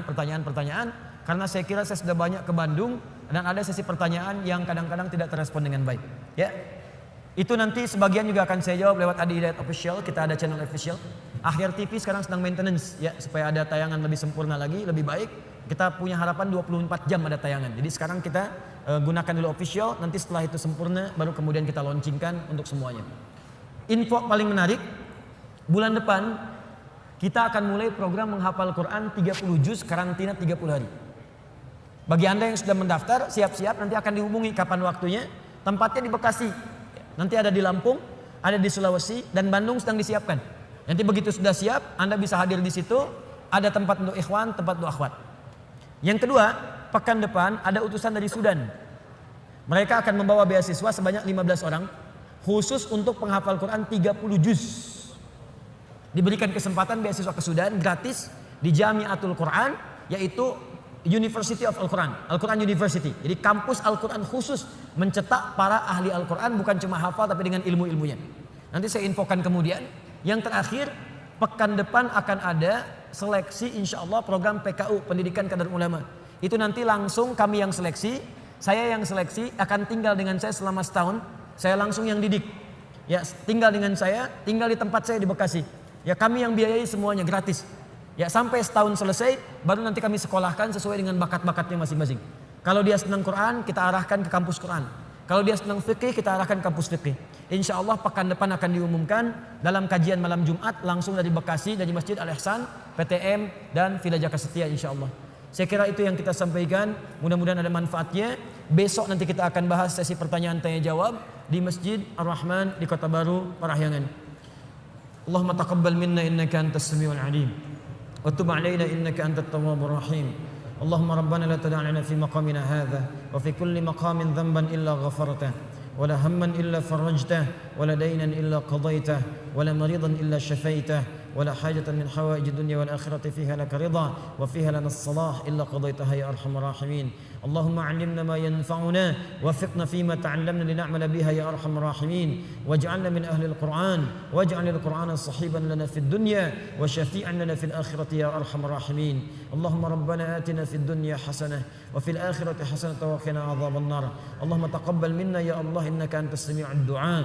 اللهم وآخر دعوانا عن الحمد لله رب العالمين. سبحانك اللهم وبحمدك أشهد أن لا إله إلا أنت نستغفرك ونتوب إليك وصلى الله على رسولك الكريم نبيك الأمين سيدنا محمد وعلى آله وصحبه وأمته إلى يوم الدين ثم السلام عليكم ورحمة الله وبركاته.